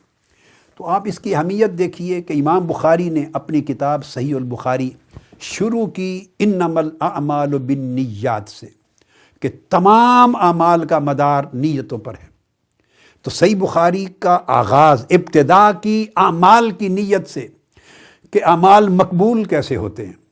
نیت سے ہوتے ہیں۔ نیت میں جتنا صدق اور اخلاص ہوگا وہ اعمال کی قبولیت کو اتنا بڑھاتی چلی جائے گی۔ تو ابتدا کی اعمال سے اور ان کی نیت و اخلاص سے، اور صحیح بخاری کی انتہا اختتام کیا انہی اعمال کے ذکر سے جو قیامت کے دن تل رہے ہیں۔ یعنی پہلے کہا کہ ان اعمال کو اچھا کر لو جن کے وزن قیامت کے دن تلتے وقت زیادہ ہو جائیں، اور کیسے اچھا ہوں گے؟ انما الاعمال بالنیات، نیت کو اچھا کر لو۔ جتنا صدق اور اخلاص اور رضا الہی کو نیت میں بڑھاتے چلے جاؤ گے، اعمال اتنے خوبصورت ہوتے چلے جائیں گے۔ ابتدا صحیح بخاری کی اس نقطے سے کی اور انتہا پلٹ کر پھر اسی نقطے پر جا کے کی کہ جب یہ اعمال اللہ کے ہاں قبول ہو جائیں گے تو قیامت کے دن یاد رکھ لو کہ ہر عمل اچھا یا برا تولا جائے گا۔ کہنا یہ چاہتے ہیں کہ جس حدیث سے میں نے اپنی صحیح بخاری کی ابتدا کی تھی، ان اعمال کی اہمیت کو نیت، صدق اور اخلاص کی خالصیت کے ساتھ کبھی نہ بھولنا، اور یہ نظر انداز نہ کرنا کہ اعمال کر لیا بس کر لیا، نہیں، ہر عمل جو آپ کر رہے ہیں تولا جائے گا۔ اس تلنے کا ذکر آخر میں جا کے کیا، تولا جائے گا، اس کا وزن ہوگا۔ اور فرمایا یہاں تک کہ جسمانی بدنی عمل نہیں، زبان کا ایک کلمہ ہے، ایک لفظ ہے سبحان اللہ و بحمدہ، ادائیگی میں بڑا خفیف اور ہلکا ہے، وہ بھی ایک عمل ہے، اس کو بھی تولا جائے گا۔ تو اس عمل کے تولنے کے وقت کوشش کرو کہ عمل ایسے کرو جو اللہ کو محبوب ہیں، جن سے اللہ کو محبت ہے۔ اگر عمل سے اللہ کو محبت ہے تو اس عامل سے بھی اللہ کو محبت ہو جاتی، اور اس کے ساتھ اللہ کی صفت رحمان کو منتخب کیا، چونکہ دیکھنے میں ایک خفیف چھوٹا سا عمل ہے، چند کلمات ہیں، مگر اجر بہت زیادہ ہے۔ تھوڑے عمل پر، قلیل عمل پر کثیر اجر دینا، یہ بڑی وسیع رحمت کا آئینہ دار ہے، بہت وسیع رحمت کا۔ اس لیے اللہ رب العزت نے اس کے ساتھ اپنی صفت رحمانیت کو چنا کہ یہ میری شان رحمانیت ہے کہ کوئی اتنا سا عمل بھی کر لے جو مجھے بہت محبوب ہے مگر صدق اور اخلاص کے ساتھ اور میری رضا اور محبت کے ساتھ کیا ہے، تو میں رحمان ہوں، میں پھر حدود و قیود سے ماورا ہو کر قادر ہوں، اتنی رحمت دیتا ہوں، اتنی جزا دیتا ہوں، اتنی عنایت کرتا ہوں کہ پھر سارا میزان بھر جاتا ہے اس کے اجر کے ساتھ۔ یہ اللہ رب العزت نے یہ وعدہ فرمایا ہے۔ اب یہ اختتام کی حدیث تھی، اس پر اب ہم آ جاتے ہیں سند کی طرف۔ جیسا کہ میں نے عرض کیا کہ آج 40 روز آج ختم ہوئے ہیں،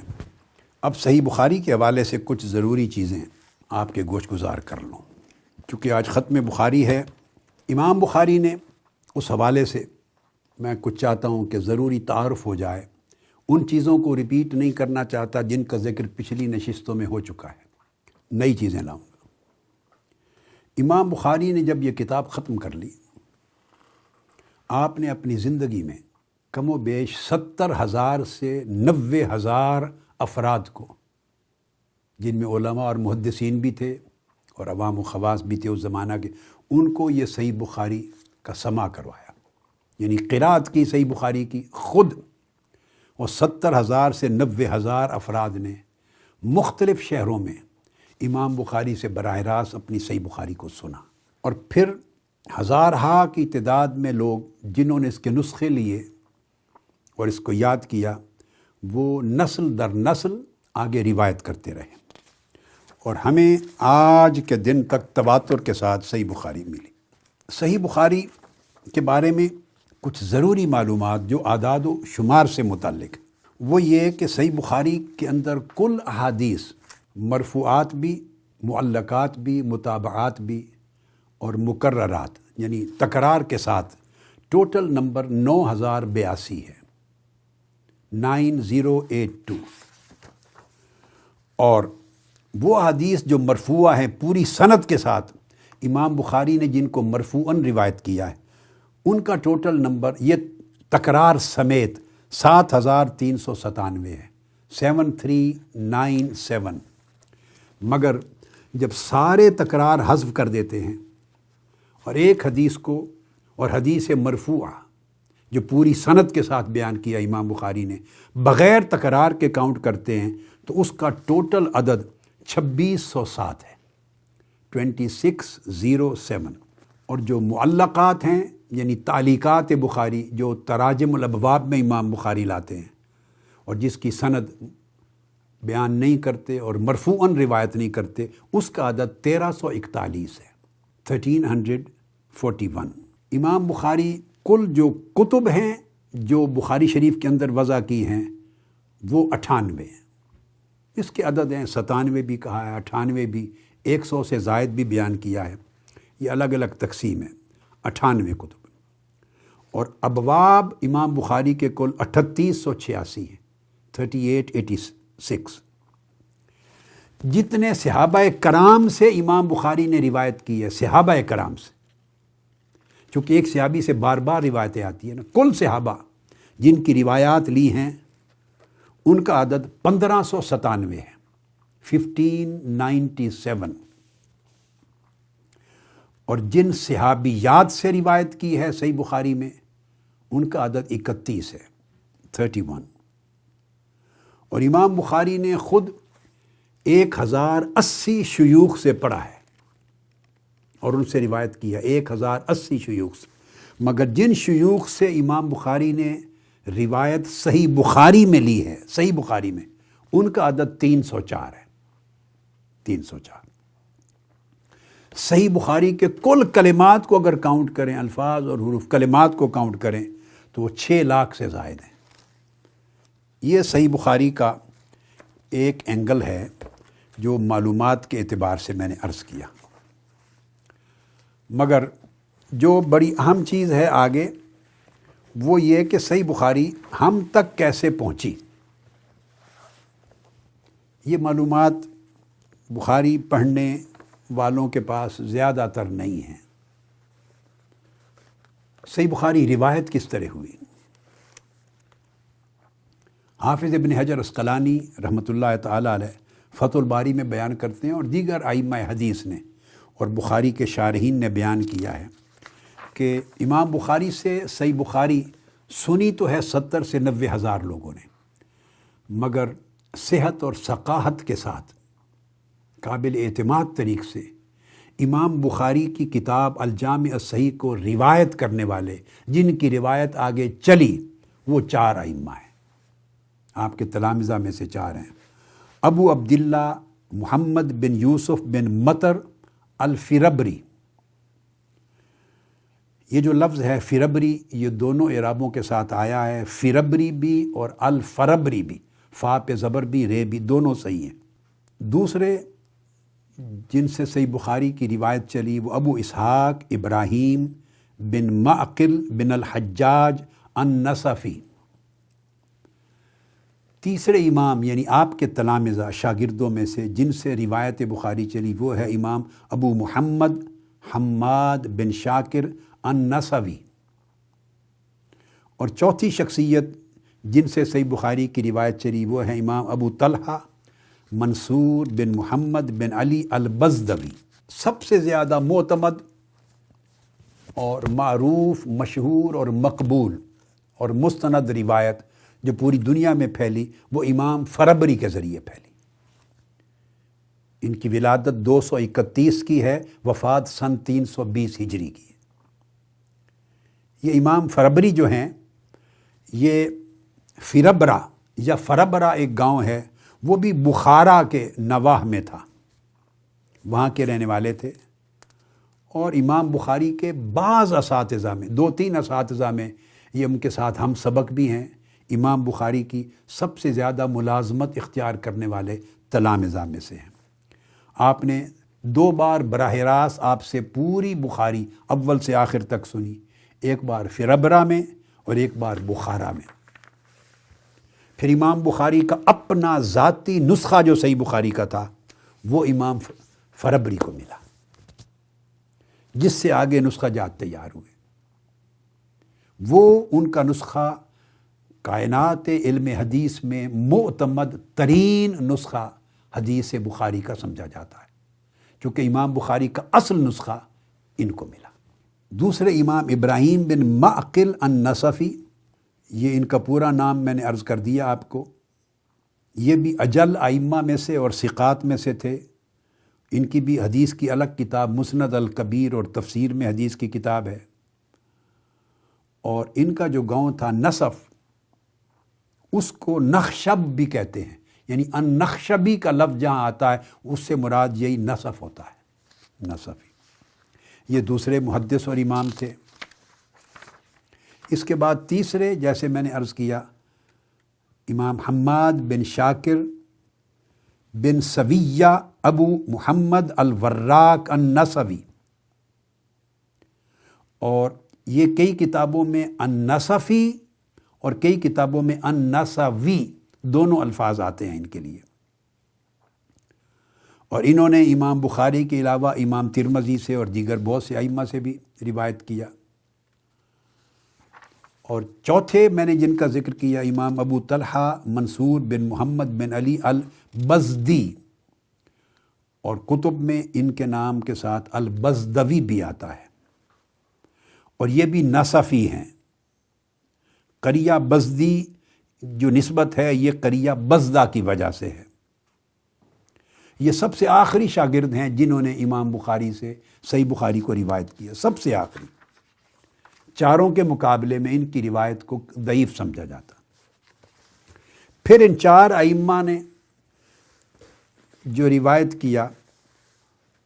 ان کے سب سے اعلیٰ راوی امام فربری، اور وہ روایت پوری دنیا میں سند کا درجہ رکھتی ہے اور وہ پوری دنیا میں مقبول اور مشہور ہوئی۔ امام فربری سے 9 ائمہ نے آگے صحیح بخاری کو سما کر کے روایت کیا، اور ان سے آگے ان کے تلامذہ نے روایت کیا۔ تو چونکہ الفربری کی روایت صحیح بخاری کی سب سے معتمد اور مستند روایت ہے، جس سے صحیح بخاری تواتر کے ساتھ آگے چلی، تو ان کے پہلے شاگرد جنہوں نے ان سے سما کر کے صحیح بخاری کو آگے روایت کیا وہ ہے حافظ ابو علی سعید بن عثمان بن سعید بن السکن۔ انہوں نے خراسان میں صحیح بخاری سنی تھی، اور یہ وہ پہلے امام ہیں، امام فربری کے شاگرد امام ابن السکن، جنہوں نے صحیح بخاری کو مصر پہنچایا اور تمام بلاد مصر میں صحیح بخاری کی روایت کی، اور انہوں نے وہاں اس کو پہنچایا۔ اس کے بعد ان کے شاگرد جنہوں نے ان سے آگے سنا وہ پھر آگے ائمہ کی ایک تعداد ہے۔ دوسرے شاگرد امام فربری کے الحافظ ابو اسحاق ابراہیم بن احمد البلخی المستملی، ان کے شاگرد ہیں آگے حافظ ابو ذر عبد بن احمد الہروی، تو حافظ ابو ذر کا نسخہ اصل کے طور پہ آگے چلا ہے۔ یہ امام المستملی یہ وہ ہیں کہ انہوں نے امام فربری کے نسخے کو اپنے لیے نقل کیا، وہ نسخہ جو امام فربری کو امام بخاری سے ملا تھا، تو امام بخاری کا نسخہ انہوں نے نقل کیا جو آگے ان کے تلامذہ کو پہنچا، ذاتی نسخہ یہ امام مستملی۔ پھر آگے ان کے تلامذہ میں امام عبد الرحمن بن عبداللہ الحمدانی بھی ہیں۔ تیسرے شاگرد امام فربری کے امام ابو نصر احمد بن محمد بن احمد الاخسیکتی، اور ان سے صحیح بخاری کو آگے صحت کے ساتھ روایت کرنے والے امام اسماعیل بن اسحاق بن اسماعیل الصفار الزاہد ہے۔ اخسیکت یہ بھی ماوراء النہر کا ایک قصبہ ہے فرغانہ کے قریب، تو یہ سارے جو آپ دیکھتے ہیں بخارا سمرقند کے گرد و نواح کی شخصیات تھی جو امام بخاری کے علاقے سے تعلق رکھتے تھے۔ چوتھے شاگرد امام فربری کے الفقیہ امام ابو زید محمد بن احمد المروزی ہیں۔ یہ جو امام ابو زید محمد بن احمد المروزی ہیں، انہوں نے صحیح بخاری کو مکہ معظمہ پہنچایا، اس کی روایت کو وہاں بڑے عرصے تک رہے، حدیث کی روایت کی، اور وہ نسخہ صحیح بخاری کا مکہ معظمہ میں آگے مشتہر ہوا، یعنی امام المروزی کے ذریعے۔ پھر ان کے شاگردوں میں الحافظ ابو نعیم الاصبہانی ہیں، اور حافظ ابو محمد عبداللہ بن ابراہیم الاصیلی ہیں، اور امام ابو الحسن علی بن محمد القابسی ہیں۔ یہ سارے ثقہ ائمہ ہیں جنہوں نے دنیا کے مختلف ممالک میں صحیح بخاری کی روایت کو پہنچایا۔ اس کے بعد پانچویں امام فربری کے جو شاگرد ہیں وہ امام ابو علی محمد بن عمر بن شبویہ، یہ کبار صوفیاء میں سے تھے، تصوف کے ائمہ میں سے تھے۔ انہوں نے صحیح بخاری کو مروہ پہنچایا، خراسان اور بلخ اور مروہ کے جو وہاں علاقے ہیں، پورے بلاد ہیں ایران کے، وہاں تک پہنچایا۔ اور ان سے آگے جو ان کے تلامذہ تھے امام سعید بن احمد بن محمد الصوفی، یہ صوفیاء کی طریق سے ان تمام بلاد اسلامیہ میں صحیح بخاری پہنچی، اور امام عبد الرحمن بن عبداللہ الحمدانی یہ ان کے تلامذہ ہیں۔ پھر چھٹے شاگرد امام فربری کے امام ابو احمد محمد بن محمد الجرجانی، اور ان سے پھر امام ابو نعیم الاصبہانی نے بھی روایت کیا، اور امام قابسی نے بھی۔ کئی تلامذہ انہوں نے اپنے کئی اساتذہ سے مشترک سماع کیا، اور وہ سارے امام فربری کے ساتھ ان کی نسبت ملتی ہے۔ ساتویں شاگرد امام فربری کے امام ابو محمد عبداللہ بن احمد بن حمویہ السرخسی، امام ابو محمد عبداللہ بن احمد بن حمویہ السرخسی، ان سے امام ابو ذر الہروی نے بھی روایت کیا، اور امام ابو الحسن عبد الرحمن بن محمد بن المظفر الداودی نے بھی روایت کیا۔ یہ امام ابن المظفر الداودی کو امام البوشنجی بھی کہتے ہیں، چونکہ ان کا تعلق بوشنج کے ساتھ سے تھا، اور بوشنج ہرات، افغانستان کا جو علاقہ ہرات ہے اس کے ساتھ ایک چھوٹا سا شہر تھا۔ یہ امام ابو محمد ابن حمویہ السرخسی، ان کا جب ذکر آتا ہے تو کتب حدیث میں امام الحمویی لکھتے ہیں، ان سے مراد یہ ہوتے ہیں امام الحمویی، یہ براہ راست امام فربری کے شاگرد ہیں۔ امام فربری کے پاس امام بخاری کا نسخہ ہے اور ان کے شاگرد ہیں۔ پھر امام الحمویی سے امام ابن المظفر الداودی البوشنجی نے لیا ہے، ان سے امام ابو الوقت عبد الاول بن عیسیٰ بن شعیب بن ابراہیم السجزی الہروی الصوفی، انہوں نے روایت کیا ہے۔ یہ امام ابو الوقت السجزی جو ہیں یہ شیخ الاسلام امام عبداللہ الانصاری الہروی کے مرید تھے، جو رسالہ منازل السائرین، تصوف کا بڑا عظیم رسالہ متن ہے، اس کے مصنف ہیں، اور انہوں نے ان کا نام ابو الوقت یہ لقب دیا تھا جو نام معروف ہو گیا۔ اور یہ امام ابو الوقت الصوفی الحروی السجزی الصوفی، ان کے طریق سے ہزارہا علماء اور ائمہ کو یہ نسخہ پہنچا، یہی امام نووی کو پہنچا، یہی نسخہ تمام بلاد شام کو پہنچا، شام، دمشق اور تمام بلاد کو، اور یہ سب سے زیادہ متداول ہے اسلامی دنیا میں یہ نسخہ، جس کے راوی امام ابو الوقت عبد الاول السجزی الحروی الصوفی۔ تو یہ چینز ہیں، ہر ملک میں صحیح بخاری تواتر کے ساتھ، شہرت اور تواتر کے ساتھ پوری مسلسل متصل چینز کے ساتھ پہنچی۔ پھر امام الحموی کے بعد اگلے امام ہیں ابو الہیثم محمد بن مکی الکشمیہنی، بعض کتابوں میں ان کا الکشمیہنی لکھتے ہیں، اصح زیادہ صحیح الکشمیہنی ہے۔ اس کے بعد ان سے صحیح بخاری کو روایت کرنے والے پھر امام ابو ذر الحروی بھی ہیں، اور امام ابو سہل محمد بن احمد الحفصی بھی ہیں۔ تو نیشا پور کا جو پورا علاقہ اور خراسان کے کئی علاقے صحیح بخاری ان کے طریق سے پہنچی۔ انہی کے شاگرد ایک خاتون ہیں، بڑی جلیل القدر امام حدیث میں، شیخہ کریمہ بنت احمد المروزیہ، تو ان کی روایت مصر میں مقبول اور معتمد ہے۔ پھر 9ویں شاگرد ہیں امام فربری کے امام ابو علی اسماعیل بن محمد بن احمد بن حاجب الکشانی، یہ آخری ہیں امام جنہوں نے امام فربری سے روایت کیا ہے، اور ساتھ ہی ان کے امام ابو العباس جعفر بن محمد المستغفری۔ اب یہ جو تلامذہ ہیں، ان کو امام ابو سہل جن کا میں نے کہا محمد بن احمد الحفصی، ان کو نظام الملک جو ابو علی تھا وزیر نیشا پور لے گیا، اور انہوں نے وہاں جا کے سماعت کیا۔ مدرسہ نظامیہ میں اسی صحیح بخاری کے نسخے کا سماع ہوتا تھا۔ یہ صحیح بخاری کی روایت کے طرق بیان کیے میں نے، کہ امام بخاری کے تلامذہ کتنے، اور ان کے روات 4 ہیں، ان میں سے پھر باقی 3 کے الگ طرق ہیں۔ وقت اجازت نہیں دیتا کہ باقی 3 ائمہ کے بھی بیان کروں، چونکہ معتمد ترین اور سب سے زیادہ مقبول ترین، جس کے اوپر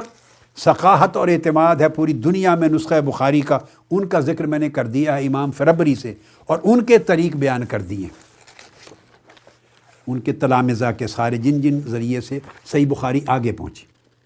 اس کے بعد پھر صحیح بخاری کی روایت کے باب میں، علم الحدیث میں اور صحیح بخاری کی تاریخ میں 2 لفظ استعمال ہوتے ہیں صحیح البخاری کے لیے۔ کہیں لفظ استعمال ہوتا ہے اصل کا، وہ اصول 4 ہیں یعنی صحیح بخاری کے لیے، کہیں استعمال ہوتا ہے نسخہ صحیح بخاری کی کتاب کے لیے۔ اصل 4 ہیں، اصل سے مراد بھی نسخہ ہے، وہ نسخے جو شروع میں امام بخاری نے دیا امام فربری کو اور دیگر ائمہ کو اور ان کے تلامذہ کو، اور ان کی روایت بطور اصل کے معتمد ترین اصل نسخے کے طور پر کی گئی، اس کو اصل کہتے ہیں۔ خواہ وہ ایک روایت پر اعتماد ہو، اور جیسے میں نے عرض کیا کہ امام بخاری کا اپنا ذاتی نسخہ آگے روایت ہوا ہے، خواہ وہ مختلف طرق سے امام سماع کرے اور ان کا آپس میں مقابلہ اور موازنہ کرے، اور کئی روایات کو جمع کر کے ایک ہی نسخہ تیار کرے، تو اس کو بھی اصل کہتے ہیں۔ پھر یہ جو اصل ہے، مختلف دنیا کے ممالک میں کوئی اس اصل کے ساتھ آگے روایت منتشر ہوئی، کوئی اس اصل کے ساتھ منتشر ہوئی، کہیں اس اصل کے ساتھ منتشر ہوئی، تو وہ بنیادی نسخے معتمد جو امام بخاری کے نسخے کی بنیاد پر قائم ہوئے تھے، اور جو تمام طرق اور سماعات اور تمام روایات کو موازنہ کرنے کے بعد اصح ترین نسخہ اسٹیبلش کر دیا گیا تھا، جس میں کسی ایک لفظ اور حرف کا بھی کوئی اشکال یا کوئی شک و شبہ نہیں تھا، وہ پہلے معتمد ترین 4 نسخوں کو اصل کہتے ہیں، یعنی اصول 4 ہیں یہ۔ ان میں ایک اصل کہلاتی ہے امام حافظ ابو ذر کی عبد بن احمد الانصاری الحروی کی، ایک اصل یعنی ان کا وہ نسخہ ہے، یہ مغاربہ کے علاقوں میں وہ نسخہ گیا ہے، اور انہوں نے جو اصل تیار کی وہ امام ابن حمویہ السرخسی اور امام ابو اسحاق المستملی اور ابو حیثم الکشمیہنی، ان تینوں اصولوں کے ساتھ ہی اصل تیار کی امام ابو ذر نے۔ تو معتمد ترین اصل ہے ان تمام اصولوں کے ساتھ۔ دوسری اصل یعنی معتمد ترین اصل نسخہ بخاری وہ امام ابو الوقت عبد الاول السجزی الصوفی کا ہے، شیخ الاسلام کا۔ صاف ظاہر ہے ہرات میں یہ نسخہ گیا، اہل شام میں یہ نسخہ گیا، اہل بغداد میں یہ نسخہ گیا، چونکہ امام ابو الحسن ابن المظفر الداودی البوشنجی، یعنی یہ ان کے ذریعے یہ نسخہ آگے گیا۔ تو اہل شام، اہل بغداد میں اور کثرت کے ساتھ بلاد اسلامی میں یہ اصل منتشر ہوئی۔ تیسری اصل صحیح بخاری کی وہ شیخہ کریمہ بنت احمد بن محمد بن حاتم المروزیہ کی ہے، اور انہوں نے یہ حدیث کا نسخہ پورا امام ابو الحیثم الکشمیہنی سے سنا، اور مصر میں یہ روایت اس اصل کے ساتھ متداول ہوئی۔ چوتھی اصل امام الحافظ ابی علی الحسین بن محمد الصدفی کی ہے، مغاربہ میں، مغرب میں اور تیونس، الجزائر وغیرہ میں یہ اصل معروف ہوئی، متداول ہوئی۔ اس کے بعد جتنی کاپیز امام بخاری کی کتاب الجامع الصحیح کی ہیں ان کو اصل نہیں کہتے، وہ اس اصل سے پھر آگے تیار شدہ ان کے لیے نسخہ کا لفظ یوز کرتے ہیں۔ جب اصل بولیں گے تو وہ ان چار اصولوں میں سے کوئی ایک نسخہ ہوگا، اس پر اعتماد کیا۔ اس کے بعد آگے جو ان سے نقل کر کے تیار ہوئے معتمد کئی روایات اور طرق اور سماعات کو ملا کر، تاکہ کہیں ایک لفظ اور حرف کا بھی فرق نہ رہے، مصدقہ، مسلمہ، محققہ جو کاپیز تیار ہوئی ٹیکسٹ، ان کو پھر نسخہ کا لفظ استعمال کرتے ہیں۔ اصل اور نسخہ میں فرق ہو گیا۔ تو وہ ایک نسخہ ہے امام ابو عمران موسیٰ بن سعادہ الاندلسی کا، ایک نسخہ امام ابو محمد عبداللہ بن ابراہیم الاصیلی کا، ایک نسخہ امام رضی الدین محمد بن الحسن الصغانی کا، ایک نسخہ امام الحافظ ابو القاسم ابن عساکر الدمشقی کا۔ تو یعنی یہ مختلف نسخے، اور آخری نسخہ امام شرف الدین ابو الحسین علی بن محمد الیونینی کا۔ اس کو نسخہ یونینیہ کہتے ہیں۔ یہ وہ نسخہ ہے جس کو سلطنت عثمانیہ کے آخری فرمانروا سلطان عبد الحمید خان ثانی نے عرب علماء کی پوری لجنہ بنا کے اصل اس نسخہ یونینیہ کو طبع کروایا تھا۔ وہ پہلے مصر میں یعنی وہ چھپا، طبع ہوا، پھر دنیا کے اور ممالک میں طبع ہوا، تو وہ پوری دنیا میں اس کی اشاعت ہوئی، اور وہ 800 سال کے بعد جب اس نسخے کو طبع ہونے والی صحیح بخاری کے نسخوں سے کمپیئر کیا گیا، آج وہ نسخہ موجود ہے، میں نے اپنی نشستوں میں اس کی زیارت بھی کروائی تھی، تو ایک لفظ اور حرف کا فرق نہیں آیا۔ 800 سال کے بعد اصل نسخہ سکین کر کے چھپا ہے، اور اس زمانے میں نسخے جو پہلے طریقہ تھا کتابت شدہ نسخے چھپتے تھے، بعد میں پرنٹنگ پریس آ گئے تو وہ چھپا کرتی تھی، یہ پروسیس چلتا رہا۔ 800 سال کے بعد جب سکین کر کے اس نسخے کو چھاپا گیا تو ایک لفظ اور حرف کا فرق نہیں آیا۔ جس طرح اللہ رب العزت نے اپنے کلام قرآن مجید کی حفاظت کی ہے کہ 1400 سال گزرنے کے باوجود ایک لفظ اور حرف کا فرق نہیں آیا، اس طرح حضور علیہ السلام کی حدیث کی حفاظت کی ہے۔ یہ تو عالم اس صحیح بخاری کا ہے کہ ایک نسخہ دستیاب ہوا ہے تحقیق کے ساتھ، جو سکین کر کے چھاپا گیا ہے، 800 سال گزر چکے تھے، ایک حرف اور لفظ کا فرق نہیں ہے، مطبوعہ نسخہ جات میں اور نسخہ یونینیہ کی اصل میں۔ صحیح بخاری اس طرح بطریق تواتر امت مسلمہ کے تمام ادوار میں روایت ہوئی اور ہم تک پہنچی۔ گویا صحیح بخاری کا مطلب اب یہ ہے کہ اگر کوئی حلف کرنا چاہے کہ میں حضور علیہ السلام کے کلام پر حلف کرتا ہوں اور یہ حدیث صحیح بخاری سے پڑھے، تو اس کی حلف سچی حلف ہوگی، یعنی وہ محققہ ہے، قاطعہ ہے، حد تواتر پر ہے اور علم یقینی کا باعث ہے۔ یعنی صحیح بخاری کی قرأت کرنا ایسے ہے جیسے اصل الفاظ رسول صلی اللہ علیہ وآلہ وسلم جو زبان مبارک سے ادا ہوئے تھے من و ان، آپ پوری تحقیق کے ساتھ ان کو دوبارہ ریپیٹ کر رہے ہیں۔ اس طرح حدیث نبوی کی حفاظت عمل میں آئی۔ اب آخری حصے میں ہم اسناد کی طرف آتے ہیں۔ اس صحیح بخاری کے ساتھ کہ جو اجازت دے رہے ہیں ہم ان حلقات اور دروس میں، جیسے میں نے وعدہ کیا تھا امام غزالی کے احیاء علوم الدین کی بھی سند کی اجازت دوں گا۔ صحیح بخاری کی میری جو اسانید ہیں وہ الحمدللہ تعالی اس بڑا ایک ثبت ہے، الجواہر الباہرہ فی الاسانید الطاہرہ، اس کے اندر تمام ائمہ حدیث تک میری اسانید متصلاً درج ہیں۔ امام بخاری تک میری سند 50 مختلف طرق کے ساتھ ہے۔ اللہ رب العزت کا شکر ہے الحمدللہ تعالی،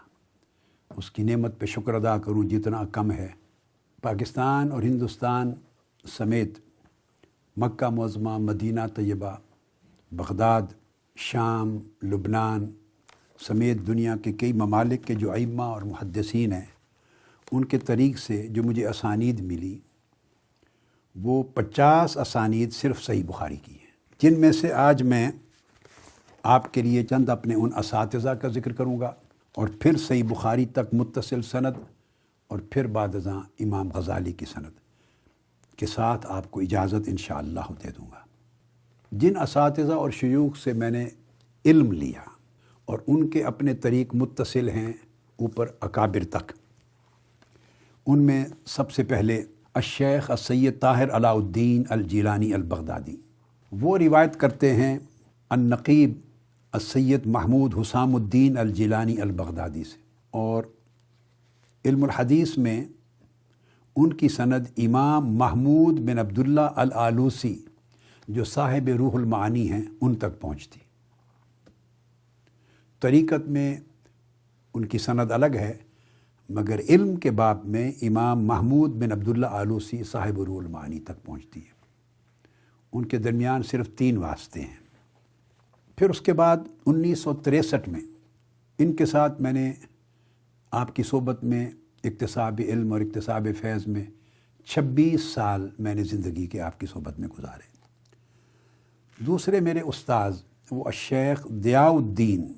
الدین احمد القادری المہاجر المدنی ہیں۔ ان سے میں نے سماع کیا 1963 میں مدینہ طیبہ میں۔ وہ روایت کرتے ہیں براہ راست حضرت مولانا الشاہ احمد رضا خان البریلوی رحمۃ اللہ تعالی علیہ سے۔ تو اس طرح اعلیٰ حضرت مولانا شاہ احمد رضا خان البریلوی رحمۃ اللہ تعالی علیہ کے ساتھ میری جو نسبت علم ہے وہ صرف ایک واسطے کے ساتھ ہے، درمیان میں فقط ایک استاذ ہیں، وہ مولانا ضیاء الدین احمد المدنی۔ پھر اس کے بعد ہیں میرے استاد 1963 میں مکہ معظمہ میں نے مسجد حرام میں باب السلام کے اندر، مسجد حرام کے اندر بیٹھ کر 1963 کے سال میں طویل وقت اور زمانہ ملا آپ کی مجالس میں سماع کرنے اور اکتساب فیض کرنے کا۔ وہ ہیں شیخ الامام علوی بن عباس المالکی المکی، الشیخ علوی بن عباس بن عبد العزیز المالکی المکی۔ یہ روایت کرتے ہیں براہ راست امام عمر بن حمدان المارسی سے، اور اسی طرح الشیخ عبد الحی بن عبد الکبیر القطانی سے، اور اسی طرح یہ روایت کرتے ہیں امام عبد القادر الشلبی الترابلی سے، اور شیخ محمد بن علی بن ظاہر الوتری سے، اور امام احمد بن اسماعیل البرزنجی سے۔ ان تمام ائمہ سے یہ براہ راست روایت کرتے ہیں، ان تک میری روایت ایک واسطے کے ساتھ پہنچ جاتی۔ ان کے بعد 1963 میں ہی مدینہ طیبہ میں نے سماع کیا الشیخ محمد عبد الشکور المہاجر المدنی سے۔ الشیخ محمد عبد الشکور المہاجر المدنی یہ براہ راست روایت کرتے ہیں، اور یہ شاگرد تھے الشیخ احمد علی المحدث السہارنپوری کے۔ احمد علی المحدث السہارنپوری یہ تفسیر جو حاشیہ کلاں ہے جلالین پر، اس کے مؤلف ہیں، اور وہ براہ راست شاگرد ہیں امام الشاہ محمد اسحاق المحدث الدہلوی کے۔ اور شاہ محمد اسحاق المحدث الدہلوی نواسے بھی ہیں اور شاگرد ہیں براہ راست الشاہ عبد العزیز محدث دہلوی کے۔ جو امام الشاہ ولی اللہ محدث دہلوی کے صاحبزادے ہیں، وہ ان سے روایت کرتے ہیں۔ سو اس طریق سے یہ بڑی عالی سند ہے۔ اس طریق سے میری سند حضرت شاہ ولی اللہ محدث دہلوی رحمۃ اللہ علیہ تک صرف 4 واسطوں کے ساتھ، درمیان میں 4 واسطے ہیں۔ شیخ عبدالشکور مہاجر المدنی جو براہ راست میرے استاد ہیں، ان کے شیخ مولانا احمد علی سہارنپوری المحدث سہارنپوری، ان کے شیخ الشاہ محمد اسحاق محدث دہلوی، اور ان کے شیخ الشاہ عبدالعزیز محدث دہلوی جو حضرت شاہ ولی اللہ محدث دہلوی کے صاحبزادے۔ 4 واسطے ہیں درمیان میں۔ یہ عالی سند ہے اور بڑے کم یہ نعمت ہے جو لوگوں کو دستیاب ہوگی۔ آج آپ کو جو مل رہی ہے یہ اجازت، تو آپ کا واسطہ علم اس سند سے حضرت شاہ ولی اللہ محدث دہلوی رحمۃ اللہ علیہ کے ساتھ آپ کا 5 واسطوں سے بن جائے گا۔ میرا 4 واسطوں سے تھا، آپ کا 5 واسطے درمیان میں آ گئے۔ پھر اس کے بعد 1963 میں ہی حرمین شریفین کے قیام کے دوران مدینہ طیب میں نے الشیخ بدر عالم میرٹھی ان سے سماع کیا، اور وہ براہ راست شاگرد ہیں، اکابر تلامذہ میں سے ہیں علامہ محمد انور شاہ الکاشمیری کے۔ تو اس طریق سے علامہ محمد انور شاہ الکاشمیری کے ساتھ میرا جو واسطہ علم ہے وہ ایک ذریعہ سے ہے، فقط ایک استاد ہیں درمیان میں۔ اس کے بعد میرے اساتذہ میں ہیں جن سے میں سندیں آج آپ کو دے رہا ہوں، الشیخ عبد المعبود الجیلانی المدنی، اور وہ براہ راست روایت کرتے ہیں حضرت الحاج امداد اللہ المہاجر المکی رحمۃ اللہ تعالی علیہ سے۔ اور الشیخ عبد المعبود الجیلانی کی جب وفات ہوئی تو اس وقت ان کی عمر 165 سال تھی۔ یہ معمر ترین افراد میں تھے پچھلی صدی کے، شاید سب سے معمر فرد ہوں۔ ان کی پیدائش مدینہ طیبہ میں ہوئی تھی، اور سادات خاندان تھا ملک شام سے، بعد ازاں بغداد اور افغانستان انڈیا میں آباد ہوئے۔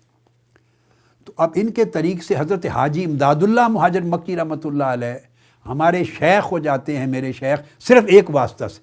میرے اور حضرت حاجی امداد اللہ مہاجر مکی رحمۃ اللہ علیہ کے درمیان صرف ایک ہی استاد کا واسطہ ہے، شیخ السید عبد المعبود الجیلانی۔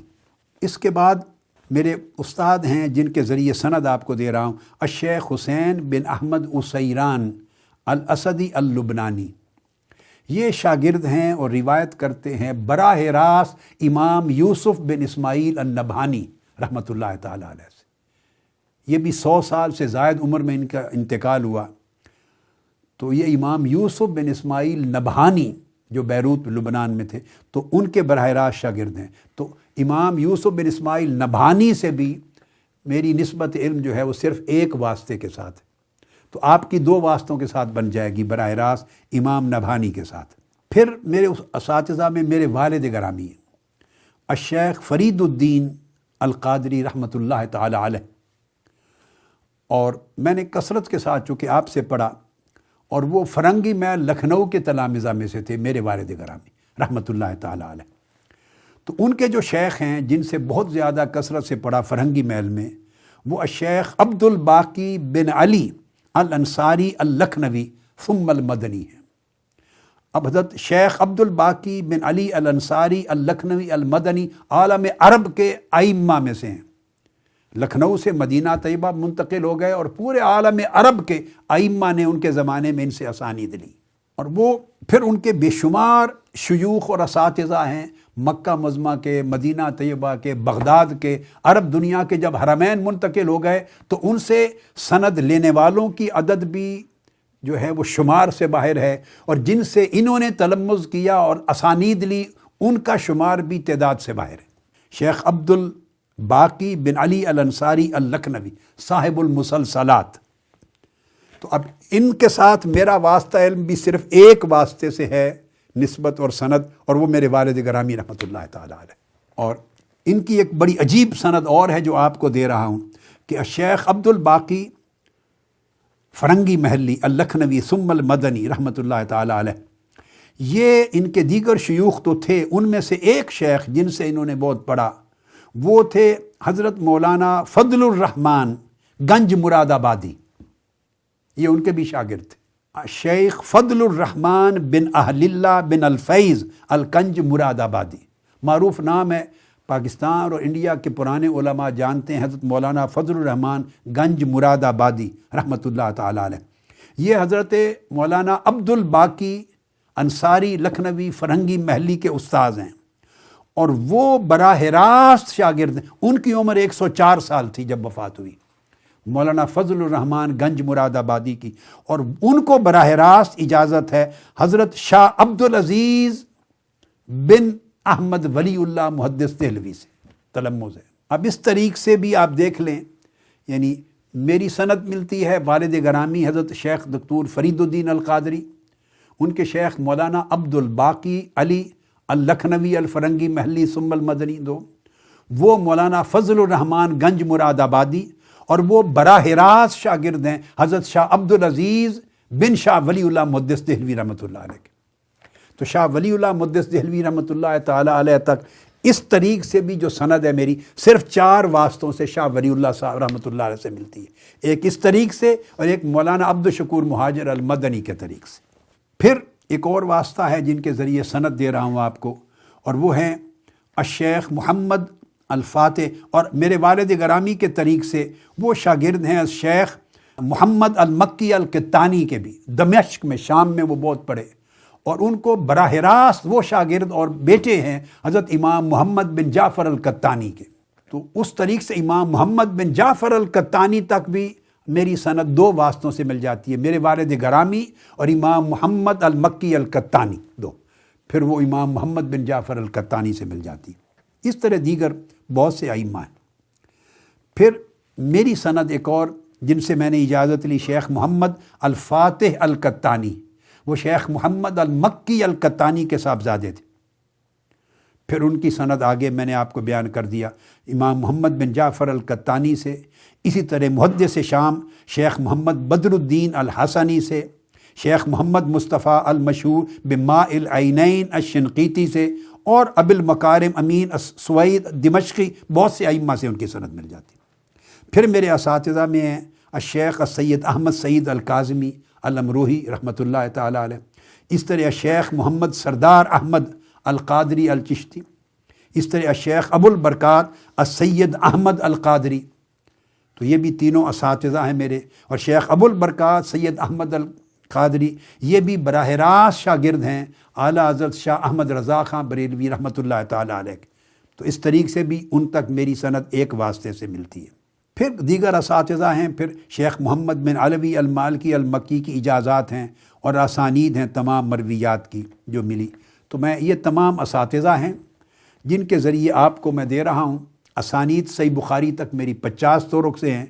اور جو میں آپ کے لیے آج پڑھ رہا ہوں جس طریق سے دے رہا ہوں اجازت، وہ آپ سن لیں۔ اروی عن الشیخ حسین بن احمد اسیران عن الامام یوسف بن اسماعیل النبہانی عن الشیخ ابراہیم ابن حسن السقہ المصری عن الشیخ محمد ابن محمود الجزائری عن الشیخ علی ابن عبد القادر بن الامین الجزائری عن الشیخ الشہاب احمد بن محمد الجوہری عن الامام عبداللہ بن سالم المحدث البصری عن الشیخ محمد بن علاء الدین البابلی عن الشیخ عیسیٰ ابن محمد المغربی عن الشیخ سالم بن محمد السنہوری عن الشیخ النجم محمد بن احمد الغیتی عن الشیخ القاضی زکریہ بن محمد الانصاری عن الامام الحافظ شہاب الدین احمد بن حجر العسقلانی۔ تو اس طرح آپ کی سند علم امام الحافظ ابن حجر العسقلانی رحمۃ اللہ تعالیٰ علیہ سے ملی، اور ان سے آگے عن الشیخ ابی اسحاق ابراہیم بن احمد بن عبد الواحد التنوخی الشامی عن الشیخ المعمر احمد بن ابی طالب الصالحی عن الشیخ سراج الدین الحسین بن المبارک الربعی عن الشیخ ابی الوقت عبد الاول بن عیسیٰ الحروی الصوفی السجزی عن الشیخ عبد الرحمن المظفر الداودی عن الشیخ عبداللہ السرخسی عن الامام ابی عبداللہ محمد بن یوسف الفربری عن الامام ابی عبداللہ محمد بن اسماعیل البخاری امیر المومنین فی الحدیث۔ یہ صحیح بخاری تک مبارک ہو کہ آپ کی سند پہنچ گئی۔ اسی طرح امام غزالی تک بھی اپنی سند آپ کو دے رہا ہوں، احیاء علوم الدین کی۔ میں وہ سند جو دے رہا ہوں آپ کو، جو میری متصل پہنچ رہی ہے آپ تک، 1 سے زائد اسانید ہیں میری، مگر جو آپ کو دے رہا ہوں وہ میں پڑھ رہا ہوں۔ اروی ان والدی الشیخ فرید الدین القادری عن الشیخ عبد الباقی بن علی الانصاری المحدث اللکھنوی ثم المدنی عن الشیخ المعمر فوق المئہ فضل الرحمن بن اہل اللہ بن الفیض الکنج مراد آبادی عن الشاہ عبد العزیز المحدث الدہلوی عن ابیہ محدث الہند الامام احمد ولی اللہ الدہلوی عن الشیخ ابی طاہر محمد بن ابراہیم القرانی المدنی۔ یہ شاہ ولی اللہ محدث الدہلوی رحمۃ اللہ تعالی علیہ تک بھی آپ کی 4 واسطوں سے سند پہنچ گئی۔ عن ابیہ البرہان ابراہیم بن حسن بن شہاب الدین القرانی المدنی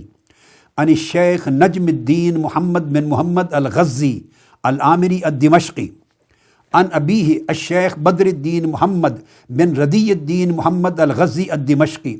عن الشیخ القاضی زکریہ بن محمد الانصاری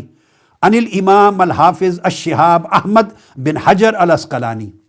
امام الحافظ ابن حجر العسقلانی تک بھی یہ سند امام غزالی کے سے قبل پہنچ گئی آپ کی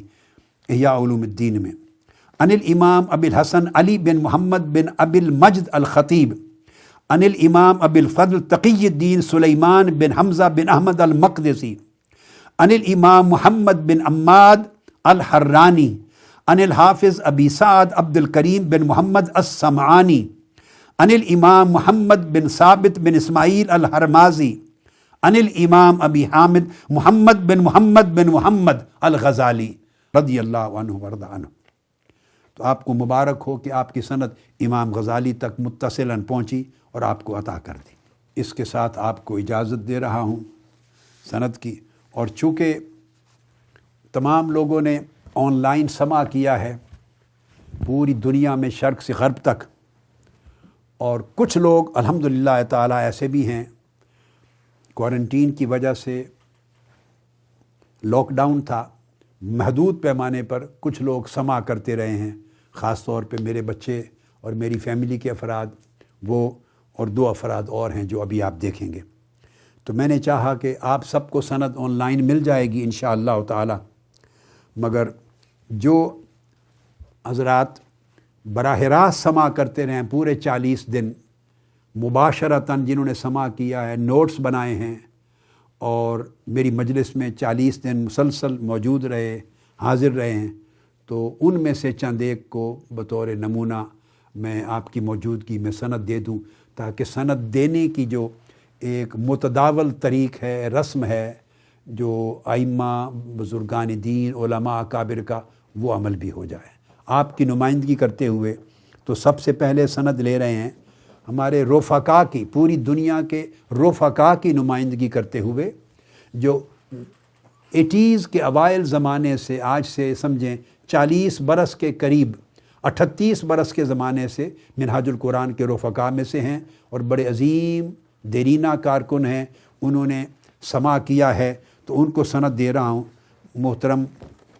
فہیم انور رنداوا،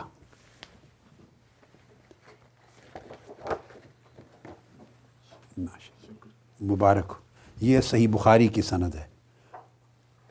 اور یہ احیاء علوم الدین کی سند ہے، آپ مبارک ہو آپ ماشاء اللہ۔ اس کے بعد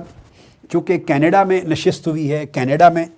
اور دروس ہوئے ہیں اور حلقات میں یہاں تھا، تو پورے کینیڈا کی نمائندگی کرتے ہوئے جو تحریک منہاج القرآن کینیڈا کے اس وقت موجودہ صدر ہیں خواجہ کامران رشید صاحب،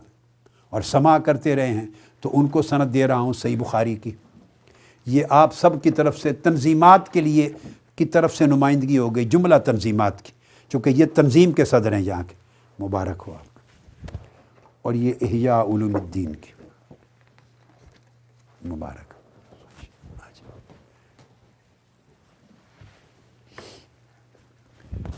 اس کے بعد میری فیملی کے جو افراد یہاں موجود ہیں، حسن بھائی ہیں، غزالہ باجی ہیں، حماد مصطفیٰ المدنی ہیں، اور احمد مصطفیٰ العربی ہیں، اور بیٹی ہماری باجی باسمہ حسن قادری ہیں۔ یہ بھی مسلسل سماع کرتے رہے ہیں میرے سامنے بیٹھ کر اور نوٹس لیتے رہے ہیں۔ اور حسن بھائی نے تو ڈاکٹر حسن محی الدین قادری نے تو صحیح بخاری کا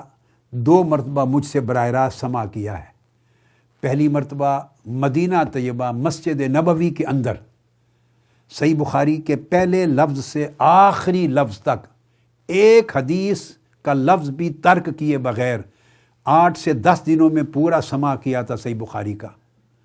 مدینہ طیبہ میں حج کے ایام میں، اور صحیح مسلم کا حرم کعبہ میں سماع کیا تھا۔ اور حرم کعبہ میں صحیح مسلم کے سماع کے دوران کچھ دن حضرت مولانا الحاج امداد اللہ خان صاحب جو منہاج القرآن علماء کونسل کے موجودہ صدر ہیں وہ بھی شریک ہوئے تھے۔ اور پھر حسن بھائی نے تو جو علماء اکابر شام کے ہیں دمشق وہاں بھی سماع کیا، لیکن ان کو سند آج یہاں نہیں دوں گا، ان کو اور غزالہ باجی کو آپ کے ساتھ آن لائن سند کو جو آپ کو مل رہی ہے آپ کے ساتھ شامل کیا ہے، باقیوں کو میں یہاں دے رہا ہوں سند۔ اب میں بلاتا ہوں جو حسن بھائی کے صاحبزادے ہیں اور میرے پوتے شیخ حماد مصطفیٰ المدنی القادری، یہ چونکہ پچھلے 7 سال سے درس نظامی بھی پڑھ رہے ہیں اور بہت سی کتب اور حدیث بھی اس وقت پڑھ رہے ہیں، اصول حدیث بھی پڑھ رہے ہیں، فقہ اصول فقہ اور عقیدہ میں درس نظامی کی پوری درسیات پڑھ رہے ہیں، تو یہ تو ہمیں انہوں نے مکمل سماع کیا، تو مبارک ہو بیٹے۔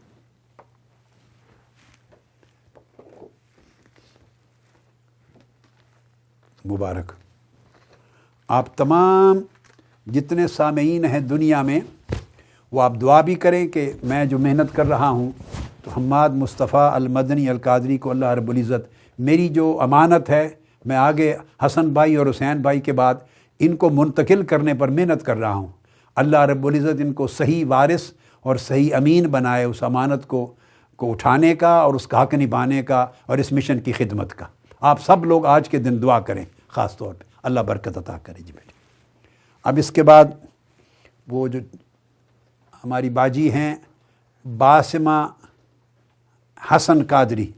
بیٹی، یہ بیٹیوں کی اور خواتین کی نمائندگی کرتے ہوئے، چونکہ لاک ڈاؤن ہے یہاں اور لوگ آ نہیں سکتے تو صرف یہ موجود ہیں تو یہ سمجھے نمائندہ، تو بیٹی ان کو دے رہا ہوں یہ سماع کرنے کی صحیح بخاری کی شہادت بیٹے۔ اور یہ احیاء علوم الدین امام بخاری کی بیٹے۔ چلو اللہ پاک آپ کو بھی اس نعمت اور اس امانت کو سنبھالنے کی اور آگے پہنچانے کی توفیق عطا فرمائے۔ اب اس کے بعد ہمارے شیخ احمد مصطفیٰ العربی القادری، یہ جو میرے دل کا سرور اور میری آنکھوں کا نور ہے، چھوٹا پوتا ہے، اس کے لیے بھی دعا کریں۔ میں بطور خاص محنت اس وقت جو کر رہا ہوں تاکہ اللہ پاک نے جو امانت مجھے دی ہے میں آگے حماد کو اور احمد کو منتقل کروں، اللہ پاک نے اس امانت کو سنبھالنے، محفوظ کرنے اور آگے نسلوں تک پہنچانے کی توفیق عطا فرمائے، اور حماد مصطفیٰ المدنی کو اور احمد مصطفیٰ العربی کو یہ توفیقات عطا کرے کہ حسن بھائی اور حسین بھائی کی طرح اس امانت کو سنبھالیں اور ان کے بعد اگلی نسلوں تک پہنچائیں، اس مشن کی خدمت کریں، اور ظاہراً و باطناً صلاحیت کے اعتبار سے بھی، عمل کے اعتبار سے بھی اور خدمت کے اعتبار سے بھی اللہ پاک نے توفیقات سے نوازے میرے بیٹے۔ مبارک ہو یہ صحیح بخاری کی، یہ احیاء علوم الدین کی۔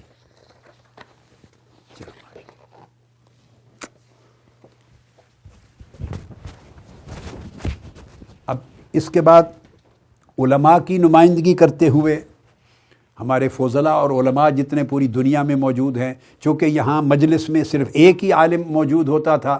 زیادہ لوگ کرونا وائرس کی وجہ سے آنے کی اجازت نہیں، تو یہ علامہ ضیاء الحق رازی تو ہر وقت چونکہ میرے ساتھ علم کی خدمت کے لیے ہوتا ہے، ماشاءاللہ، تو اللہ پاک اس کی توفیقات میں اضافہ کرے، اور جو خدمت علم کرتا ہے اور رات دن میرے ساتھ جاگ کر اللہ پاک قبول کرے اور برکات دے، اور اسی طرح تمام علماء اور اساتذہ اور معلمین اور معلمات کو اللہ پاک اس خیرات میں سے حصہ وافر عطا کرے۔ اور اس کے بعد کارکنان کی نمائندگی کرتے ہوئے ہمارے محمد بصیر، یہ پورے کارکنان کی نمائندگی کی انہوں نے۔ آپ سب لوگ جانتے ہیں کہ رات دن 24 گھنٹے خدمت میں، مگر تسلسل سے پورا سماع کیا، اور تیاری کرانے میں بھی میرے ساتھ ہر وقت یہ مصروف ہوتے ہیں. یہ صحیح بخاری کی سند اور اجازت ہے، یہ احیاء علوم الدین کی حجر. ماشاء اللہ. حسن بھائی کو اور غزالہ باجی کو میں نے باقی سامعین کے ساتھ ملا دیا ہے، تو آپ کو یہاں شریک نہیں کیا، ہر ایک کو حصہ مل گیا. اختتام پر تمام احباب جو بطور سامع 40 دن کی مجالس میں حاضر رہے ہیں، اور ہمارے بھائی، ہماری بہنیں، ہمارے بیٹے بیٹیاں اور علماء اور اساتذہ اور معلمین اور معلمات اور مشائخ اور اکابر اور اصاغر، ان سب کو بار دیگر مبارکباد دیتا ہوں کہ اللہ رب العزت یہ سما آپ کا قبول فرمائے. جیسے میں نے ان کے لیے دعا کی، حماد بھائی، احمد بھائی کے لیے، آپ کے لیے دعا کرتا ہوں کہ جو امانت آپ کو ملی ہے اور جو نعمت علم ملی ہے، علم، عمل اور ادب کی صورت میں اس کو محفوظ کرنے کی اللہ رب العزت توفیق عطا فرمائے، اور اس کی برکات اور ثمرات سے آپ کے ظاہر و باطن کو اور ہم سب کے ظاہر و باطن کو سنوارے اور روشن کرے. ہر قسم کے فتنہ و شر سے اللہ رب العزت ہمیں محفوظ و مامون فرمائے، اور دنیا اور آخرت میں اپنے لطف و کرم سے ہمیں بہرہ یاب فرمائے. تو میں نے آپ کو اجازت دی، اس کے لیے میں چند کلمات اپنی سند کے اپنے سبت میں سے پڑھ رہا ہوں. بسم اللہ الرحمن الرحیم. فإنی قد اجزت الطالب او الطالبہ الاخ او البنت فی جمیع الاسانید المبارکۃ العلیہ، وإنی اوصیہ بصلاح النیہ وحفظ الحرمہ وضبط العمل وحسن الادب، فلیتمسک بالاخلاص والتقوی وصفاء السیرۃ وجلاء السریرہ، ولیجتہد فی تصحیح التوبہ وتحقیق الاوبہ ولزوم الباب والسعی فی کشف الحجاب. فإنی اؤتیہ ہذہ الاسانید والاجازہ علی برکۃ اللہ جل جلالہ وبرکۃ رسولہ صلی اللہ علیہ وآلہ وسلم، لیکون لہ ولہا شہادۃ وتذکرۃ ونصیحۃ لتبلیغ احکام الدین واعلاء الحق المبین، وادعو اللہ لہ بجمیع ما یحبہ ویرضاہ، وألقنہ بالاخلاص فی عقیدۃ التوحید والرسوخ فی محبت الرسول صلی اللہ علیہ وآلہ وسلم وتعظیمہ واتباع سنتہ ونصرت دینہ وحب اہل البیت الاطہار واکرام الصحابۃ الاخیار ومحابۃ الاولیاء ومجالسۃ الصالحین،